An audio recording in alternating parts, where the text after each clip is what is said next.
कि ये fingerprint analysis actually होता क्या है और इससे हम अपने बारे में क्या क्या पता कर सकते हैं। जब आपको अपने आप के साथ खुद का रिश्ता अच्छा करना हो तो आपको एक मैनुअल की जरूरत पड़ती है। वो मैनुअल हम देते हैं। मेरे छोटे भाई हैं, दोनों आइडेंटिकल ट्विंस हैं। आइडेंटिकल ट्विन से तो हो सकता है उनका डीएनए सेम हो, लेकिन उनके फिंगरप्रिंट अलग होंगे। हाँ बिल्कुल। और फिंगरप्रिंट अलग क्यों बनाया भगवान ने? तो माय क्वेश्चन है, जो न्यूरो से रिलेटेड डिजीज है, फॉर एग्जांपल एल्जाइमर हो गया, पार्किंसंस हो गया, या हम पैरालिसिस ले लेते हैं, तो क्या इन डिजीज के बारे में भी फिंगरप्रिंट एनालिसिस से कुछ पता चल सकता है? तो आपके पास जितनी भी तरह के डिजीज है उसमें से सबसे ज्यादा 90% से ज्यादा डिजीज है वो साइकोसोमैटिक डिजीज। सो साइकोसोमैटिक का मतलब क्या हुआ? Psychological based disease. अब साइकोलॉजिकल बेस्ड मतलब मान लीजिए ब्रेन का हमें पता लग जाए कि ये स्ट्रक्चर ऐसा है जो इनहेरेंटली एंजाइटी क्रिएट करता है, नेगेटिव लूप में रहता है, या इसके सोचने का तरीका ही नेगेटिव है। और आजकल फिर बड़े बहुत सारे इन्फ्लुएंसर्स हैं जो पॉजिटिविटी पे बात करते हैं कि पॉजिटिव रहना चाहिए। उन्होंने ये बोला पॉजिटिव रहना चाहिए, इमोशन को सप्रेस नहीं करना चाहिए।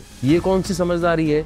मैं यहाँ बैठा और यहाँ मुझे चोट लग जाए, मेरे हाथ में पिन लग जाए, अरे यार अच्छा ही हुआ होगा, कुकार बड़ा, अरे यार ये क्या बात हुई? दर्द हो रहा तो दर्द मानूंगा। आपके साथ पार्टनरशिप में कोई बात हुई, अगर कोई ऐसी बात हुई, अफसोस है। बिकॉज कुछ चीजें ऐसी होती है जो हमें लगता है कि हम उनसे बच सकते हैं, लेकिन बचे तो जब हमें पहले पता चले। इसी वजह से कहा जाता है बाबा भाई कि आप वोकल होइए। Cancer is auto immune disease. आप ही के सेल हैं जो आप ही के सेल को खा रहे हैं। ऐसा क्यों हुआ? जब आप अपनी भावनाओं को व्यक्त नहीं कर पाते। थायराइड क्यों होता है? Vikas sir, thank you so much for coming on the show. आपने अपने कीमती समय में से इतना, जो बिजी शेड्यूल था आपका, उसमें जो समय मेरे लिए निकाला, उसके लिए बहुत बहुत धन्यवाद। कैसे हैं आप? बहुत बढ़िया मानव है, थैंक यू सो मच यहाँ बुलाने के लिए।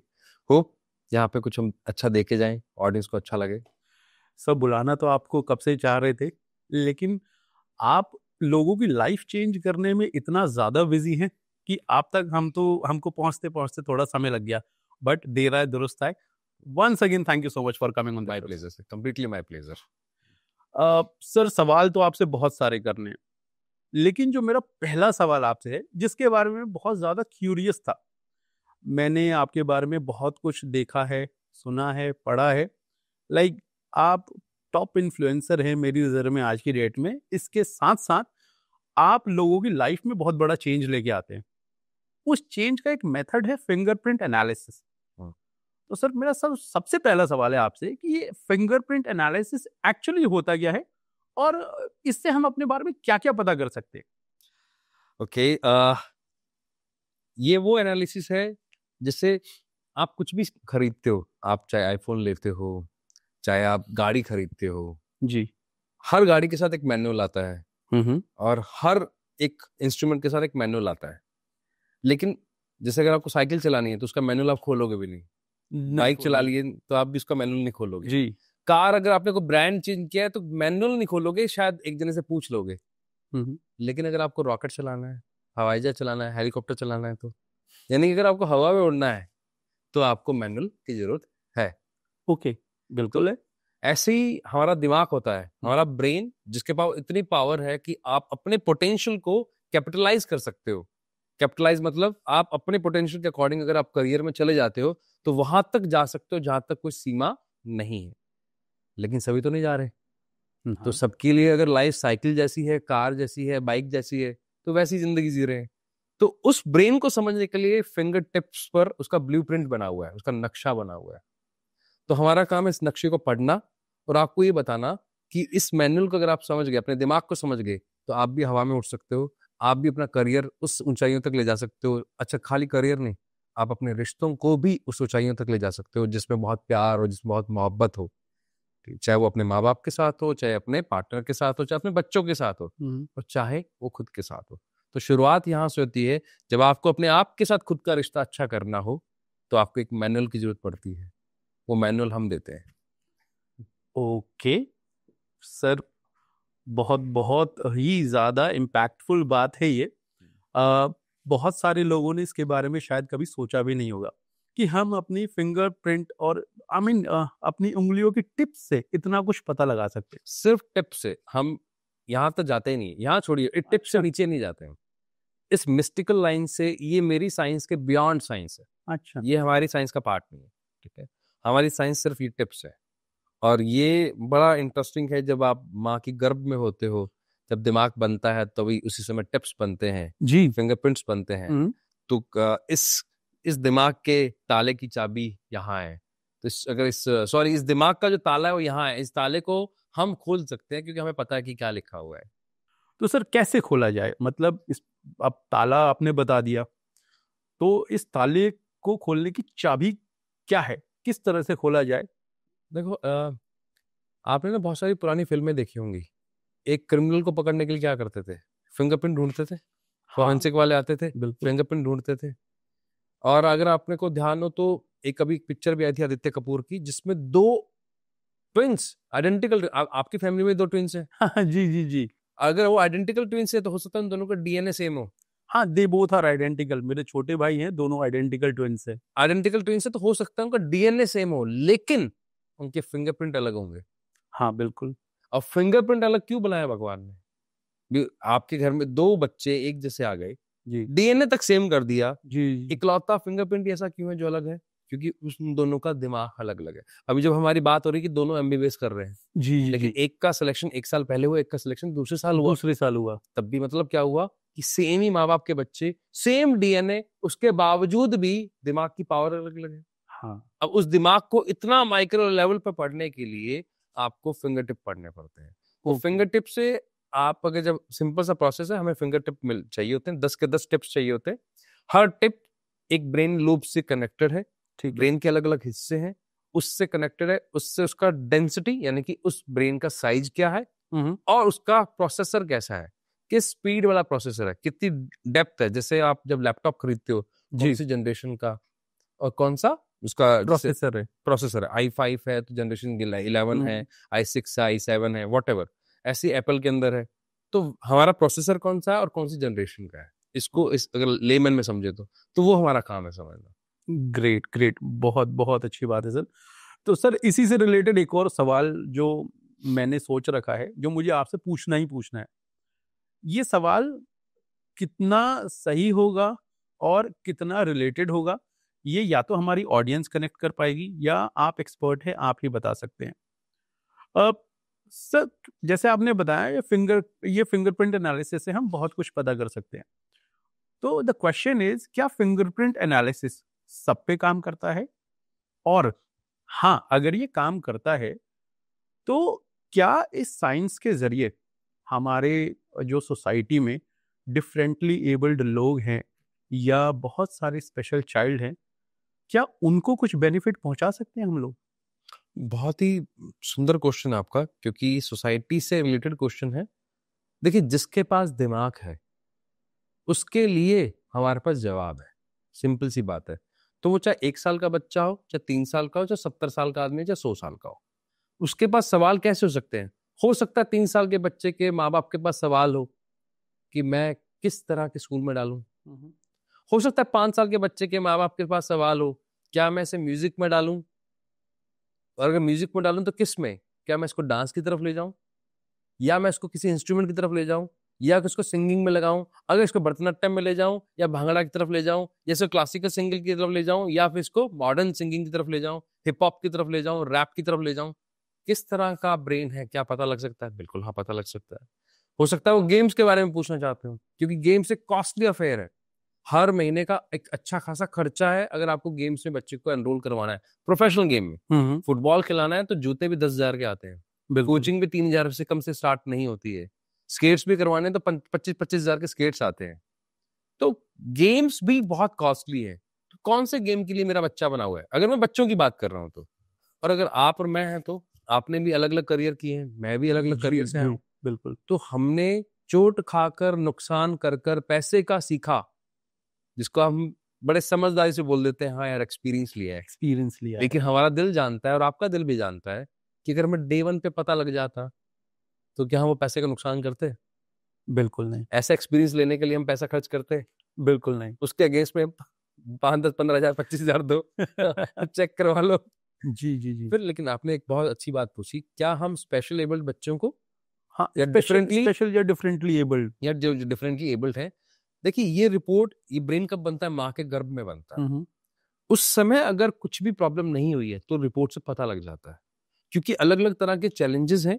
कुछ डिलीवरी के समय होते हैं, कुछ 21वें हफ्ते के बाद होते हैं, कुछ डिलीवरी होने के बाद होते हैं, वो तो इसमें पकड़ में नहीं आता। लेकिन हाँ, ब्रेन का पोटेंशियल पता लग जाता है।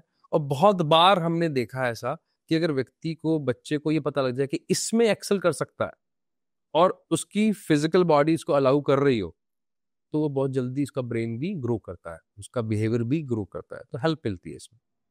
सर इसी क्वेश्चन को थोड़ा सा और अगर मैं एक्सटेंड करूं, स्पेशल चाइल्ड की अगर हम बात करते हैं, क्योंकि ये जो चीज़ है ये थोड़ा सा एक ऐसा टॉपिक है कि हर पेरेंट्स जिसका बच्चा है या कोई वुड बी पेरेंट है या जो ऑलरेडी स्पेशल चाइल्ड को अपनी फैमिली में होल्ड कर रहा है, वो चाहते हैं कि कितनी ज़्यादा से ज़्यादा हमारे बच्चे को हेल्प मिल सके Agree. और कितनी बेहतर लाइफ वो जी सके, उसके लिए वो सब कुछ करने के लिए तैयार रहते हैं। ठीक है। सो माय क्वेश्चन एक थोड़ा सा और इसमें अगर मैं पूछना चाहूँ तो,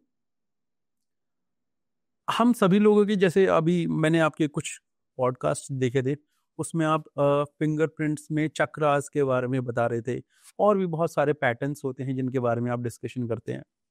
तो जो डिफरेंट एबल्ड लोग हैं उनके फिंगरप्रिंट्स में भी तो चक्रास या वो पैटर्न सिमिलैरिटी मिल सकती है। अ, उस पैटर्न से आई बिलीव हम ये भी बता सकते हैं, जैसे आपने बताया कि हम उस उनका माइंड का पावर पता कर सकते हैं कि क्या है। तो अगर हम डिफरेंटली एबल्ड लोगों का फिंगरप्रिंट एनालिसिस कराएं तो क्या ये हो सकता है कि हम बता पाएं कि मे बी वो अलग तरह से क्षमता रखते हैं बट वो टेक्नोलॉजी में बहुत ज्यादा आगे बढ़ जाएंगे, या वो पैरालंपिक में जाके, और पैरालंपिक में भी कौन से स्पोर्ट्स में जाके वो अच्छा कर सकते हैं, क्या ये सब चीजें पता की जा सकती हैं? बहुत इजीली पता की जा सकते हैं। लेकिन उससे पहले तो थैंक यू आपको, क्योंकि आपके सवाल डेप्थ वाले हैं और वो आप पढ़ के आए, ये अच्छा लगता है। क्योंकि देखिए, सवाल के ऊपर ही जवाब आता है। जी तो जितने अच्छे क्वेश्चंस होंगे उतने ही हम कोशिश करते हैं बेहतर से बेहतर आंसर दे पाए ताकि ऑडियंस को हेल्प मिले। तो थैंक यू फॉर दैट। और रहेगी बात स्पेशली एबल्ड बच्चों की या किसी को भी, अगर ब्रेन है तो ब्रेन को तो समझा जा सकता है फिंगर टिप से, उस पर कोई डाउट नहीं है। चाहे उनको ये जानना हो कि उनके लिए कौन सा करियर बना हो, या ये जानना हो कि वो कहाँ पर काम करेंगे जिससे उनकी लाइफ में अपस्केल हो, अपग्रेड हो, तो सारे के सवालों के जवाब वहां पे मिलते हैं। मैंने कहा कि हमारी लिमिटेशन कब आ जाती है, अगर ऐसी कोई चीज हो जो डिलीवरी के टाइम पे हुई हो, ओके। तो शायद हमारे पकड़ में नहीं आएगा। हाँ हाँ। ठीक है ना। अगर 13वें हफ्ते से लेकर 21st वीक, यानी कि 13th वीक से लेकर 21st वीक के बीच में हुआ है कुछ, तो उस रिपोर्ट में आ जाता है। उसके बाद अगर कुछ होता है तो हमारे पास आता नहीं। लेकिन हाँ, उस वक्त जो ब्रेन बना है उस पर अगर आप काम करते हो तो आपकी ओवरऑल पर्सनैलिटी पे फर्क पड़ता है, इसमें कोई डाउट नहीं है। चाहे आप नॉर्मल एक व्यक्ति हैं, नॉर्मल मतलब जिसके सारे पार्ट्स काम कर रहे हैं, या एक आपको भगवान ने अलग तरह से एक चैलेंज लेके भेजा है, वो अलग तरह। जी जी जी, बहुत बहुत अच्छी बात कही सर आपने, बहुत थैंक यू सो मच इसके बारे में बताने के लिए। इसी से रिलेटेड एक और क्वेश्चन आ गया मेरे दिमाग में। जैसे आपने बताया कि अगर किसी बच्चे का या जो गर्भ में उसका ब्रेन डेवलप हुआ है या at the time of birth अगर कुछ चैलेंज आ गए हैं तो उसको इम्प्रूव करना थोड़ा सा टफ रहेगा, मैं जो समझ पा रहा हूँ। अ, अब इसको थोड़ा सा आगे बढ़ते हैं। बहुत सारे न्यूरो के डिसीज होते हैं जो हमें बचपन में नहीं होते, शायद किसी को जवानी में हो जाते हैं, किसी को ओल्ड एज में हो जाता है। I mean at any point of time ये किसी के संग हो सकता है। तो माय क्वेश्चन है, जो न्यूरो से रिलेटेड डिजीज है, फॉर एग्जांपल एल्जाइमर हो गया, पार्किंसंस हो गया, या हम पैरालिसिस ले लेते हैं, तो क्या इन डिजीज के बारे में भी फिंगरप्रिंट एनालिसिस से कुछ पता चल सकता है? या जो क्रॉनिक डिजीज होते हैं इनके बारे में भी फिंगरप्रिंट एनालिसिस से क्या हम आइडिया लगा सकते हैं? एट द सेम टाइम आपने बहुत सारे फिंगरप्रिंट एनालिसिस किए होंगे, तो क्या हमारे पास कोई ऐसा डेटा है जिसके जरिए हम ये पता कर सकें कि जिन लोगों को क्रॉनिक डिजीज हुआ है या न्यूरो से रिलेटेड डिजीज है उनके फिंगरप्रिंट एनालिसिस के डेटा में कुछ सिमिलैरिटी है? तो पहले तो आपके जो पहले वाला क्वेश्चन है उसको और मैं आगे लेके चलता हूँ। जी। ऐसा कंफर्म है जिसको बोलते हैं अनन की फली केसेस। जब बच्चा पैदा होता है जिसका pre frontal cortex and frontal cortex नहीं बना, यहाँ से फ्लैट होता है, वो बच्चे जब पैदा होते हैं, बहुत कम चांसेस होते हैं, लेकिन जब बच्चे ऐसे पैदा होते हैं तो वो सरवाइव नहीं कर पाते और उनके फिंगर टिप्स भी ना के बराबर होते हैं। तो ब्रेन अगर है तो फिंगर टिप्स भी है, चाहे वो उस समय उसके बाद में कुछ हुआ हो, जो भी हुआ हो, लेकिन अगर ब्रेन बन गया तो यहाँ दिखता जरूर है कि क्या बना है वो, ठीक है। अगर नहीं बना है तो यानी कि वो या तो ये वाला फ्रंटल कॉर्टेक्स बना ही नहीं है। दूसरा सवाल जो आपने पूछा, क्रॉनिकल डिजीज या फिर जो इस, एक्चुअली में अगर आप मेडिकल साइंस को अगर हम जब हम सुनते हैं पढ़ते हैं तो आपके पास जितनी भी तरह के डिजीज है उसमें से सबसे ज्यादा 90% से ज्यादा डिजीज है वो साइकोसोमैटिक डिजीज है। सो साइकोसोमैटिक का मतलब क्या हुआ? Psychological based disease. अब साइकोलॉजिकल बेस्ड मतलब मान लीजिए ब्रेन का हमें पता लग जाए कि ये स्ट्रक्चर ऐसा है जो इनहेरेंटली एंजाइटी क्रिएट करता है, नेगेटिव लूप में रहता है, या इसके सोचने का तरीका ही नेगेटिव है, या ये व्यक्ति ऐसा है जिसको क्रिटिसिज्म बिल्कुल भी बर्दाश्त नहीं है, या ये व्यक्ति ऐसा है जिसको पब्लिक में लोगों के साथ रहना पसंद है लेकिन काम ऐसा मिला जिसको अकेले रहना पड़ता है, तो उस पर एक तरह का मेंटल प्रेशर तो आ गया। अब वो मेंटल प्रेशर, और आजकल फिर बड़े बहुत सारे इन्फ्लुएंसर्स हैं जो पॉजिटिविटी पे बात करते हैं कि पॉजिटिव रहना चाहिए, उन्होंने ये बोला पॉजिटिव रहना चाहिए, इमोशन को सप्रेस नहीं करना चाहिए। ये कौन सी समझदारी है? मैं यहाँ बैठा और यहाँ मुझे चोट लग जाए, मेरे हाथ में पिन लग जाए, अरे यार अच्छा ही हुआ होगा कोई बड़ा, अरे यार ये क्या बात हुई, दर्द हो रहा तो दर्द मानूंगा। आपके साथ पार्टनरशिप में कोई बात हुई, अगर कोई ऐसी बात हुई, अफसोस है, हाँ मैंने भी काम किया था पार्टनरशिप, नहीं चली, अफसोस है, कैसे मान लूं कि अच्छा हुआ होगा? अरे भाई ये मानो कि इससे और खराब हो सकता था, लेकिन वो इंसिडेंट जो है उसकी वजह से मुझे दुख हुआ, मुझे अफसोस हुआ, मेरा पैसे का नुकसान, मेरे समय का नुकसान, मेरे इमोशंस का नुकसान हुआ, एक्सेप्ट इट। जब हम एक्सेप्ट नहीं करते और ढकोसला करते हैं, आई एम हैप्पी, तो आपका दुख इस थाइमस ग्लैंड पर इकट्ठा हो जाता है जी। उसकी एक स्टोरेज है, आपके पास 256 GB का एक मोबाइल है, उसकी एक स्टोरेज है। अब उसके अंदर आप अच्छी अच्छी बातें रख लो या फिर आप पॉर्न रख लो जी। उसके अंदर आप अच्छी अच्छी चीजें रख लो या फिर नेगेटिव चीजें रख लो। अगर अच्छी चीजें हैं तो आपको सपोर्ट करेंगी, और अगर गलत चीजें हैं तो आपको इंसल्ट करवाएंगी। तो सेम विद द ब्रेन और बॉडी। मेरी बॉडी में अगर नेगेटिव शेम्स ज्यादा स्टोर करता हूं, मैं क्लीनिंग नहीं करता, तो मुझे हो सकता है बाद में जाकर थायराइड हो जाए। अगर मैं फीमेल हूं तो मुझे PCOD हो सकता है, मेल हूं तो हो सकता है मुझे BP हो जाए। मैं मेंटल स्ट्रेस ज्यादा लेता हूं, इस वजह से मुझे किसी तरह का अल्जाइमर या फिर डिमेंशिया ये प्रॉब्लम हो जाएगा। आजकल लोगों को लगता है भूल जा रहा हूं, मैं चीजें भूल जाता हूं, मुझे कुछ मेंटल डिसऑर्डर है। भूलना अलग है, रिकॉल करना अलग है। याद करना अलग है, रिकॉल करना अलग है।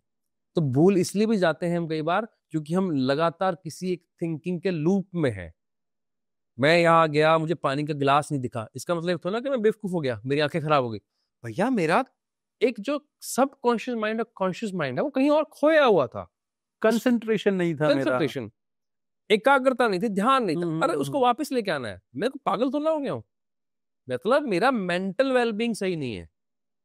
इसको बोलते हैं, बड़ा अच्छा मैंने पढ़ा था कहीं पे पोस्टर पे, ये माइंडफुल MINDFULL है आपका, या MINDFUL, माइंडफुल है या माइंडफुल, मतलब आपके दिमाग में वो शांति, एकाग्रता, रिलैक्सेशन है या कचरे से भरा हुआ है।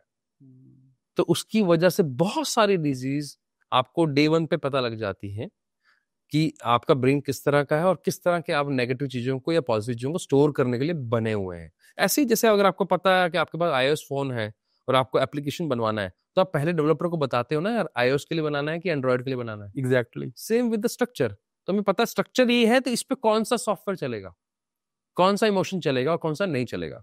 और आपने रिसर्च की बात की, डाउन सिंड्रोम पे बहुत सारी रिसर्च है इसके ऊपर।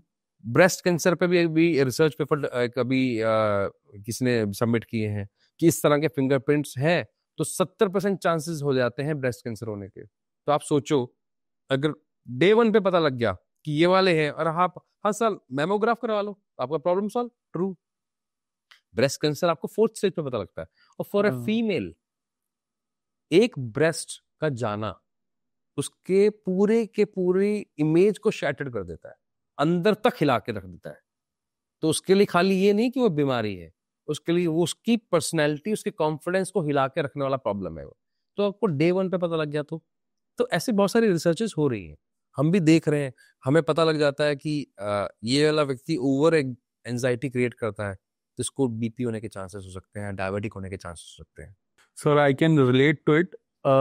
जो आपने बोला जो ब्रेस्ट कैंसर है वो बिल्कुल लास्ट स्टेज पे पता चलता है। Why I can relate, because मेरी जो मदर इन लॉ है वो उनकी डेथ ब्रेस्ट कैंसर की वजह से ही हुई थी।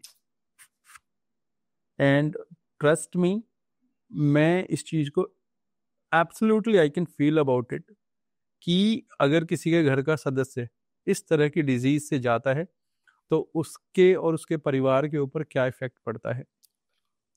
बिकॉज कुछ चीजें ऐसी होती है जो हमें लगता है कि हम उनसे बच सकते हैं, लेकिन बचे तो जब जब हमें पहले पता चले। इसी वजह से कहा जाता है मानव भाई कि आप वोकल होइए। Cancer is auto immune disease. आप ही के सेल हैं जो आप ही के सेल को खा रहे हैं। ऐसा क्यों हुआ? जब आप अपनी भावनाओं को व्यक्त नहीं कर पाते। थायराइड क्यों होता है? जब एक महिला अपनी पूरी बात को नहीं कह पाती, रहती है मुस्कुराते हुए, दो बहुओं के बीच में रहेगी, अपने बच्चों के साथ रहेगी, लेकिन सबकी खुशी के लिए रहेगी, अपनी खुशी के लिए नहीं रहेगी, तो थायराइड हो जाता है। सर मेल को थायराइड क्यों होता है? बहुत सारे कारण है सर इसके। नहीं, अगर आई मीन जी हम इस तरह से अगर रिलेट कर रहे हैं तो इंडियन कॉन्टेक्स्ट के अंदर हमें बचपन से, अब तो ठीक है पेरेंटिंग चेंज हो रही है, हाँ, तो हमें टफ बनाया गया है। बिल्कुल, रोना नहीं है, ऐसी कोई बात नहीं है, गिर गए हो तो परेशान होने की जरूरत नहीं है, आप फैमिली के लीडर हो, अगर आप परेशान हो गए तो कैसे काम चलेगा। तो ये चीजें तब लागू होती थी जब आजादी की लड़ाई हम लड़ रहे थे, तब अलग तरह की फाइट थी, ब्रेड एंड बटर की फाइट थी, तब मैं मान सकता हूं। अब हम उस लड़ाई से आगे आ चुके हैं, अब हमारी ब्रेड एंड बटर की लड़ाई नहीं है। ऑब्वियसली भारत का बहुत बड़ा एक तबका है जहां होगा, लेकिन वो शायद वो पॉडकास्ट भी नहीं सुन रहा होगा, वो पे काम पे लगा हुआ है। ये वो सुन रहे हैं जिनको लगता है कि हमने एक लेवल अचीव कर लिया या करना है और हम अपनी लाइफ को और ज्यादा क्वालिटी लाइफ दे सकते हैं अपने आप को, तो उनके लिए हो रही बात ये। तो उनके लिए सारी चीजें अलग अलग, इसलिए उनको वोकल होना पड़ेगा, अपने इमोशंस पे बात करनी पड़ेगी, लॉ ऑफ अट्रैक्शन जैसी चीजें, मैनिफेस्टेशन जैसी चीजें, जर्नलिंग, इस सब पर काम करना पड़ेगा। अगर एक्सेप्टेंस नहीं आई अपने आप को लेकर तो फिर हम डिजीज लेके बैठे हुए हैं ऑलरेडी। इसलिए इंडिया डायबिटिक कैपिटल बन गया। कहते आप ये हैं कि लाइफस्टाइल डिजीज है, लाइफस्टाइल से ज्यादा वो इमोशनल वेलबींग ना होने की वजह से डिजीज है। अच्छा, तो वो लाइफस्टाइल का डिजीज नहीं है, वो तो ठीक है डॉक्टर्स को बोलना है। आप अपने, वो क्यों पूछते हैं जाते ही क्या आप तनाव में हैं, स्ट्रेस में, क्यों पूछते हो फिर आप? वो इसलिए ना क्योंकि आप इमोशनल वेलबींग नहीं हो। आप इमोशनल अपने आप, हमारे एक्चुअली स्कूल्स में भी ना, हमारे घरों में भी अब इमोशनल इंटेलिजेंस नहीं सिखाई जाती। पहले सिखाई जाती थी, दादी नानी सिखाते थे। अब इत्तफाकन या कुछ भी कह लो आप जी, मैं क्रिफ नहीं करूंगा इस चीज को लेकर, यार नहीं सिखाते, ठीक है आपको पता है तो आप सिखा लो, आप सिखाना पड़ेगा, लेकिन और कोई ऑल्टरनेट है नहीं फिर। सर ये जो तनाव की हम बात कर रहे हैं, क्या ये हम अपने जीन्स में लेके आते हैं या ये जेनेटिकल होता है या कैसे, या सरकमस्टेंसेस ऐसे होते हैं या हमारा माहौल ऐसा होता है या हम जीन्स में लेके आते हैं तनाव? दोनों बातें होती है सर, हमेशा दोनों होती है। आप अपने, जैसे कुछ बीमारियां ऐसी हैं जो हेरिडेटरी बोला जाता है, जैसे पीछे से चलती हुई आ रही है, यानी कि आपके डीएनए में है वो, लेकिन आपके पास पावर है इसको चेंज करने की। आप डीएनए तक चेंज कर सकते हो, और ये साइंस बोलती है। जैसे आर्ट ऑफ लिविंग की एक सुदर्शन क्रिया है, उस पर रिसर्च हुई है कि अगर उसको लगातार किया जाता है तो आप डीएनए तक चेंज कर देते हो। तो आपके पास पावर है कि आप अपनी बीमारी को आगे ले जाना चाहते हो या अपनी पावर को आगे ले जाना चाहते हो। हम कितने शान से कहते हैं हम श्री राम के वंशज हैं, हम महाराणा प्रताप के वंशज हैं, हम शिवाजी के वंशज। क्या कहना चाहते हो? आप उनके डीएनए हो, और आगे जाके चिंता लेके जाके आप अपने बच्चे को शुगर पास कर रहे हो, बीपी पास कर रहे हो, हार्ट डिजीज पास कर रहे हो, कैंसर पास कर रहे हो, क्योंकि आप खुद को इमोशनली स्टेबल नहीं कर पा रहे हो। तो आप तो अपना डीएनए डेफिसिट कर रहे हो। अक्वायर्ड कब होता है? जब इस एनवायरनमेंट में आया, मैं एसी चल रहा है, आपने कुछ नहीं पहना हुआ, थर्ड लेयर नहीं पहनी, मैंने पहनी हुई है, अगर मुझे ठंड लगने लगे दो ही काम हो सकते हैं, या तो मैं एसी बंद कर दूं या एक लेयर और पहन लूं। या फिर 10 लोग हैं वो कहेंगे एसी मत बंद करो, तो मैं लेयर तो लगा सकता हूं। हाँ बिल्कुल, लेयर मतलब मैं अपनी सुरक्षा खुद करूं, सुरक्षा मतलब मैं अपनी मेंटल स्टेट को स्ट्रांग बनाऊं। वो स्ट्रांग बातों से नहीं होती, उसके लिए लगती है मेंटल ट्रेनिंग्स, ब्रेन की ट्रेनिंग्स। बहुत सारे लोग करवा रहे हैं, इतनी सारी स्पिरिचुअल एजेंसीज हैं, मतलब फ्री में भी अवेलेबल है, पैसे दे के भी अवेलेबल है, सिर्फ नियत होनी चाहिए। दुनिया भर के लोग बैठे हैं सेवा करने के लिए। बिल्कुल सर, नियत में अगर नियत की बात को अगर हम करते हैं तो नियत, जो सबसे अच्छी नियत अगर दुनिया में किसी की होती है तो माँ बाप की होती है। शायद दूसरा व्यक्ति आपके बारे में बुरा सोच सकता है, लेकिन आई बिलीव एक आपकी लाइफ, आपकी जिंदगी का जो फर्स्ट लव और जो ट्रू लव होता है, ट्रू लव मैं कहूंगा, फर्स्ट लव तो नहीं, जो ट्रू लव होता है वो आपका बच्चा होता है। माँ बाप की नीयत बच्चे के लिए कभी खराब नहीं हो सकती, हमेशा अच्छी होती है। तो अगर कोई पेरेंट्स चाहे कि मैं फिंगरप्रिंट एनालिसिस के जरिए अपने बच्चे की हेल्प कर पाऊं, कि उसे हम स्पोर्ट्स में भेजें या उसे हम पढ़ाई में डॉक्टर बनाएं, इंजीनियर बनाएं, या वो आईएएस की तैयारी करे, तो क्या इसमें भी कुछ हेल्प हो सकती है थ्रू फिंगरप्रिंट एनालिसिस, और किस किस हद तक हो सकती है हेल्प? देखो, उसे ब्रेन समझना है। ब्रेन बन जाता है बच्चा जैसे पैदा होता है, तब बन चुका है ब्रेन। हम बोलते हैं 3 साल से पहले मत पूछो, 3 साल तक बच्चे को वैसे चलने दो, इनफैक्ट और आगे तक चलने दो, क्योंकि हमारे यहाँ पे किंडरगार्टन कॉन्सेप्ट आ गया है। तो अब जरूर पेरेंट पूछते हैं हमसे, आते हैं हमारे पास पेरेंट पूछने के लिए, नहीं तो नॉर्मली 4-5 साल के बच्चे तक की जरूरत होती नहीं है। तब आप जो भी सवाल पूछते हैं इसके बेस पे, इसके लिए कौन सा स्कूल ठीक रहने वाला है, कौन से हाथ से लिखना चाहिए इसको, राइट से कि लेफ्ट से लिखना चाहिए, क्योंकि अगर आप जबरदस्ती से राइट से लिखवाओगे तो भी गलत है। कौन सा career in terms of games, music, जो क्योंकि अगर मैं म्यूजिक 15 साल की उम्र में सीख रहा हूँ तो संभव नहीं है। मैं अगर गेम 15 साल की उम्र में शुरू कर रहा हूँ तो संभव नहीं है। उसकी ट्रेनिंग शुरुआत से लगेगी। तो अब आपके इस तरह के एस्पिरेशंस हैं कि आपका बच्चा वो करे, तो आपको जरूर चेक करवाना चाहिए। अगर खाली एकेडमिक जा रहे हो तो 9th-10th में आप चेक करवा सकते हो आप। ओके, तो कुल मिला के ये है कि ये सारी चीजें जो है ब्रेन के ऊपर डिपेंड करती है। आप चलते ब्रेन की वजह से हो। ब्रेन की वजह से आपने पॉडकास्ट शुरू किया, आपके अंदर से इच्छा, अंदर कहाँ से? दिमाग में आया, ब्रेन में आया, दिमाग में कहीं आया। दिमाग में कहाँ आया होगा? या तो कोई इमोशनली कोई अटैचमेंट आया होगा, या किसी को देख के इंस्पिरेशन आई होगी, इंस्पिरेशन, या फिर कोई एक ऐसा हुक अटका होगा, अगर मैंने नहीं किया तो क्या होगा, तो यानी कि मेरा लॉजिकल माइंड ने आंसर दिया होगा। तो कहीं ना कहीं तो आया, लेकिन कहाँ आया? मेरे इस 1200 ग्राम में। तो इस 1200 ग्राम में कहीं आया है। तो अगर इस पे कहीं आया है तो उसके सारे के सारे जवाब या तो सेल्फ डिस्कवरी से आते हैं, जैसे आपने डिस्कवर कर लिया कि मुझे पॉडकास्ट करना चाहिए। कुछ लोग हमारे पास आ जाते हैं कि आप हमें हेल्प कर दो। बिल्कुल बिल्कुल बिल्कुल। तो ब्रेन के ऊपर अगर हम बात कर रहे हैं तो सर, जब भी हम ब्रेन से रिलेटेड कुछ पढ़ते हैं तो हमारे पास जो सबसे इजीएस्ट वे होता है उसके बारे में सर्च करने का, वो है इंटरनेट। जी, हर किसी के पास अवेलेबिलिटी है, हर कोई जाता है इंटरनेट पे और वो जो चाहे वो सर्च कर सकता है। मैं भी सर्च कर रहा था because I have to do podcast with you, और मैंने उसके ऊपर कुछ लिखा। तो मैंने उसमें ये चीज फाइंड आउट करी कि बहुत सारे आर्टिकल्स मुझे ऐसे मिले जिसमें लिखा था कि हम अपने ब्रेन का सिर्फ 7 से 10% ही यूज कर पाते हैं। अब कर किसी आर्टिकल में 7% लिखा था, किसी में 10% भी लिखा था, वेरी है, 7 से 10 हम मान के चलते हैं। तो हम अपने ब्रेन का 7 से 10% यूज कर पाते हैं, ये क्या ट्रूथ है या मिथ है? तो इसका ना बहुत सिंपल सा साइकोलॉजिकल आंसर है सर। एक्चुअली में तो पूरा ब्रेन एक बार में काम करता है, 7-10% वाला कोई कहानी नहीं है। अच्छा, ठीक है, आपका ब्रेन ने एक बार में, जैसे मैं बोल रहा हूँ, तो ऐसा नहीं है कि मेरा दिमाग का 7% का हिस्सा काम कर रहा है, वो 100% अपनी ताकत से कर रहा है। अगर मैं लिख रहा हूं तो मेरा ब्रेन 100% लगा हुआ लिखने के लिए। अगर मैं खेल रहा हूं तो उसको, सवाल इस बात का है मेरे पोटेंशियल का कितने परसेंट मैं यूज कर रहा हूं। सब ये सही अलाइन है। ब्रेन का 7% इस्तेमाल नहीं हो रहा है।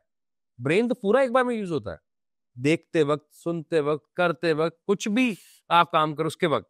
लेकिन आप अपने पोटेंशियल का ऑन एन एवरेज 7 से 10% से ऊपर ज्यादा अचीव नहीं कर पाते, क्योंकि अधिकतर लोगों को पता ही नहीं है क्या है। अगर पता है तो उसको नर्चर नहीं करते हैं। उस कॉन्टेक्स्ट में कहा जाता है ये। ठीक है, मान लीजिए जैसे एक ब्रेन के अंदर ट्रिलियंस ऑफ सेल्स है, न्यूरॉन्स है, और एक सेल की ताकत 82 GB स्टोर करने की है। अच्छा, 82 GB एक सेल की ताकत है। अब आप इतना स्टोर कर सकते हो, यानी कि ऐसी लाइब्रेरी जिसके अंदर 1 लाख बुक्स हैं और ऐसी 10,000 लाइब्रेरी आप याद रखने की ताकत रखते हो, क्या आप याद रख रहे हो? नहीं। आपसे 4 लाइनें याद नहीं हो रही। बिल्कुल। आप तो बोलते हो मैंने कल क्या खाया, वो याद नहीं है। वो याद नहीं रहता। लेकिन आपको वो याद है कि शाहरुख खान डीडीएलजी के अंदर किस तरह से खड़ा था और कौन से खेतों में खड़ा था। बिल्कुल। तो वो याद है आपको। तो पॉइंट क्या है कि आपका ब्रेन बहुत सेलेक्टिव है आपकी बिहेवियर को लेकर, वो विजुअल के रूप में सेव करता है पिक्चरें। तो सेल की पावर वो है, हमारे पास वो ट्रेनिंग नहीं है। तो ट्रेनिंग मतलब जैसे किसी को रॉकेट चलाना आता है, किसी को नहीं आता है, क्योंकि वो ट्रेन है, वो ट्रेन नहीं है। आप भी क्रिकेट खेलते हैं, मैं भी क्रिकेट खेलता हूँ, आप लोग भी खेलते होंगे। क्रिकेट खेलने में करना क्या है? बैट पकड़ना है, बॉल पकड़नी है, इतना ही तो काम है। जो ट्रेन करके खेल रहा है वो इंडिया के लिए खेल रहा है, वो करोड़ों रुपए कमा रहा है, उसके लिए वो पोटेंशियल 100% है। आज सचिन ने अपना 100% दिया तो ही तो वो भगवान कहलाए। अगर वो 7% देते तो कैसे कहलाते? 7% वाले तो गली गली क्रिकेट खेलते हैं। तो हम अपने पोटेंशियल का जिस दिन 100% यूज करते हैं तो हम अपने फील्ड के भगवान हो जाते हैं। चाहे वो रतन टाटा हो, चाहे वो प्रधानमंत्री नरेंद्र मोदी हो, चाहे वो हमारी पॉडकास्ट इंडस्ट्री के लोग हो, चाहे किसी भी इंडस्ट्री के व्यक्ति ने अगर अपने पोटेंशियल का 100% यूज किया तो वो टॉप पे जाएगा ही जाएगा। ब्रेन के ऊपर जब हम सर्च करते हैं सर, 2 टर्मिनोलॉजी है जो हमें सुनने को मिलती है। पहला है आईक्यू, ये टर्म, और दूसरा है ईक्यू। तो आपने बहुत बार एक्सप्लेन भी किया है, लेकिन अगर हम इसको बहुत सिंपलेस्ट वे में एक लेमैन की लैंग्वेज में समझना चाहें तो ये आईक्यू और ईक्यू है क्या? क्या है ये आईक्यू ईक्यू? आईक्यू का काम ये है, क्या आपको समस्या समझ में आती है? प्रॉब्लम समझने का ब्रेन है आप में? आप क्या इस सिचुएशन को समझ सकते हो? अभी क्या चल रहा है इस सिचुएशन को समझ सकते हो? मैं आपके पास अभी मान लो 10 मिनट लेट आया और मैंने आपको आके अपनी प्रॉब्लम बताई कि मैं कैब से आ रहा हूँ, लेट हो गया मैं। क्या आप वो चीज समझ सकते हो? क्या मैं टाइम कैलकुलेट कर पा रहा हूँ मैं कितने मिनट लेट होऊंगा? That is IQ. ओके। लेकिन जो सबसे बड़ा मिथ है कि जिसका आईक्यू वीक है वो अपनी जिंदगी में सरवाइव नहीं कर पाएगा, दैट इज अ ब्लंडर। और हमारी पूरी एजुकेशन इंडस्ट्री सिर्फ आईक्यू को डेवलप करने में लगी हुई है, जबकि न्यूरोसाइंस ये बोलता है अगर ईक्यू नहीं है तो आप किसी भी कीमत पर बहुत बड़ा काम नहीं कर पाओगे। आपने सुना होगा, आप अकेले अगर चलते हो तो अगर आप अकेले हो तो आप बहुत तेज दौड़ सकते हो, लेकिन अगर आप लोगों के साथ हो तो आप लंबा चल सकते हो। तो लंबा चलना मतलब बड़ा लेगेसी क्रिएट करना। लेगेसी क्रिएट करने के लिए आपको चाहिए इमोशनल इंटेलिजेंस, यानी कि लोगों की भावनाओं को समझना, अपनी भावनाओं को समझना। इन दोनों भावनाओं को अगर मैं समझ गया, आप क्या चाह रहे हो और मैं क्या चाहता हूं, वो दोनों चीजें अगर मिल जाए तो हमारा होगा हार्ट टू हार्ट कनेक्शन। जब मैं आईक्यू की बात करता हूं, that is head to head connection. Okay.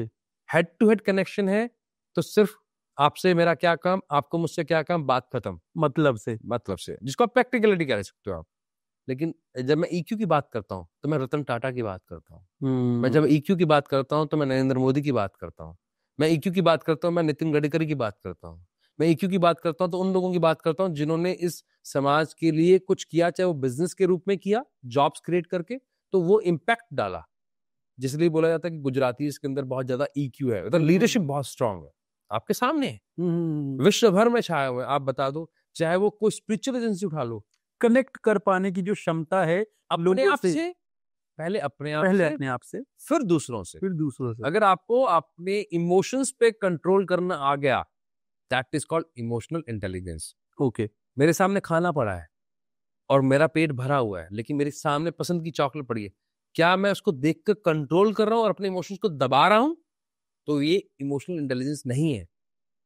अगर मैं इस इमोशन को समझ रहा हूं, अभी मेरा पेट भरा हुआ है और अगर मैं ज्यादा खाऊंगा तो मुझे दिक्कत होगी, तो मैं इमोशनली अपने आप को कन्विंस करूं, that is called emotional intelligence. अपने सामने रखा हुआ है, आपके सामने से लड़की निकल गई और आपकी एकदम आंखें उस तरह चली गई लस्ट की तरफ, तो यानी कि आपका अपने इमोशंस पे कंट्रोल नहीं है। आपकी 5 सेंसेस को कंट्रोल करने के लिए इमोशनल इंटेलिजेंस चाहिए। तो आपकी जो दौड़ है, जो आपको लंबा चलना है अपने रिश्तों में, अपने करियर में, उसके लिए इमोशनल इंटेलिजेंस लगता है। उसके बिना सर्वाइवल नहीं है।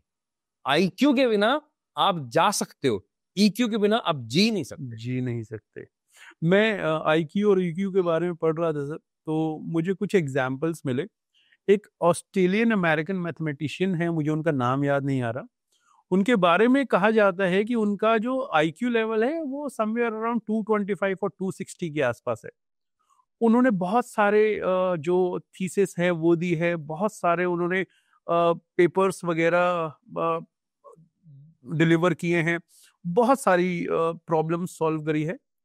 लेकिन इतना इंटेलिजेंट होने के बावजूद आज बहुत ही कम लोग जानते हैं क्यों, और उन्होंने छोड़ दिया, एकेडमिक को छोड़ दिया बिल्कुल। क्यों? क्योंकि वो लोगों से कनेक्ट नहीं कर पा रहे थे। उनका आईक्यू लेवल तो ज्यादा था लेकिन ईक्यू लेवल स्ट्रांग उनका स्ट्रांग नहीं था।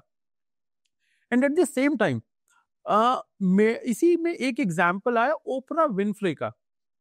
ओपरा जो है उनका ईक्यू लेवल बहुत अच्छा है, and that is the only reason वो अपने ईक्यू की वजह से लोगों से कनेक्ट कर पाई, और आज उन्होंने अपने नाम से बहुत बड़ा ब्रांड एस्टेब्लिश कर लिया है और लोग उनको एक मिसाल के तौर पे देखते हैं। बिल्कुल सही कह रहे हो। तो ईक्यू आपने बिल्कुल ठीक कहा, ईक्यू के बिना आप सरवाइव नहीं कर सकते।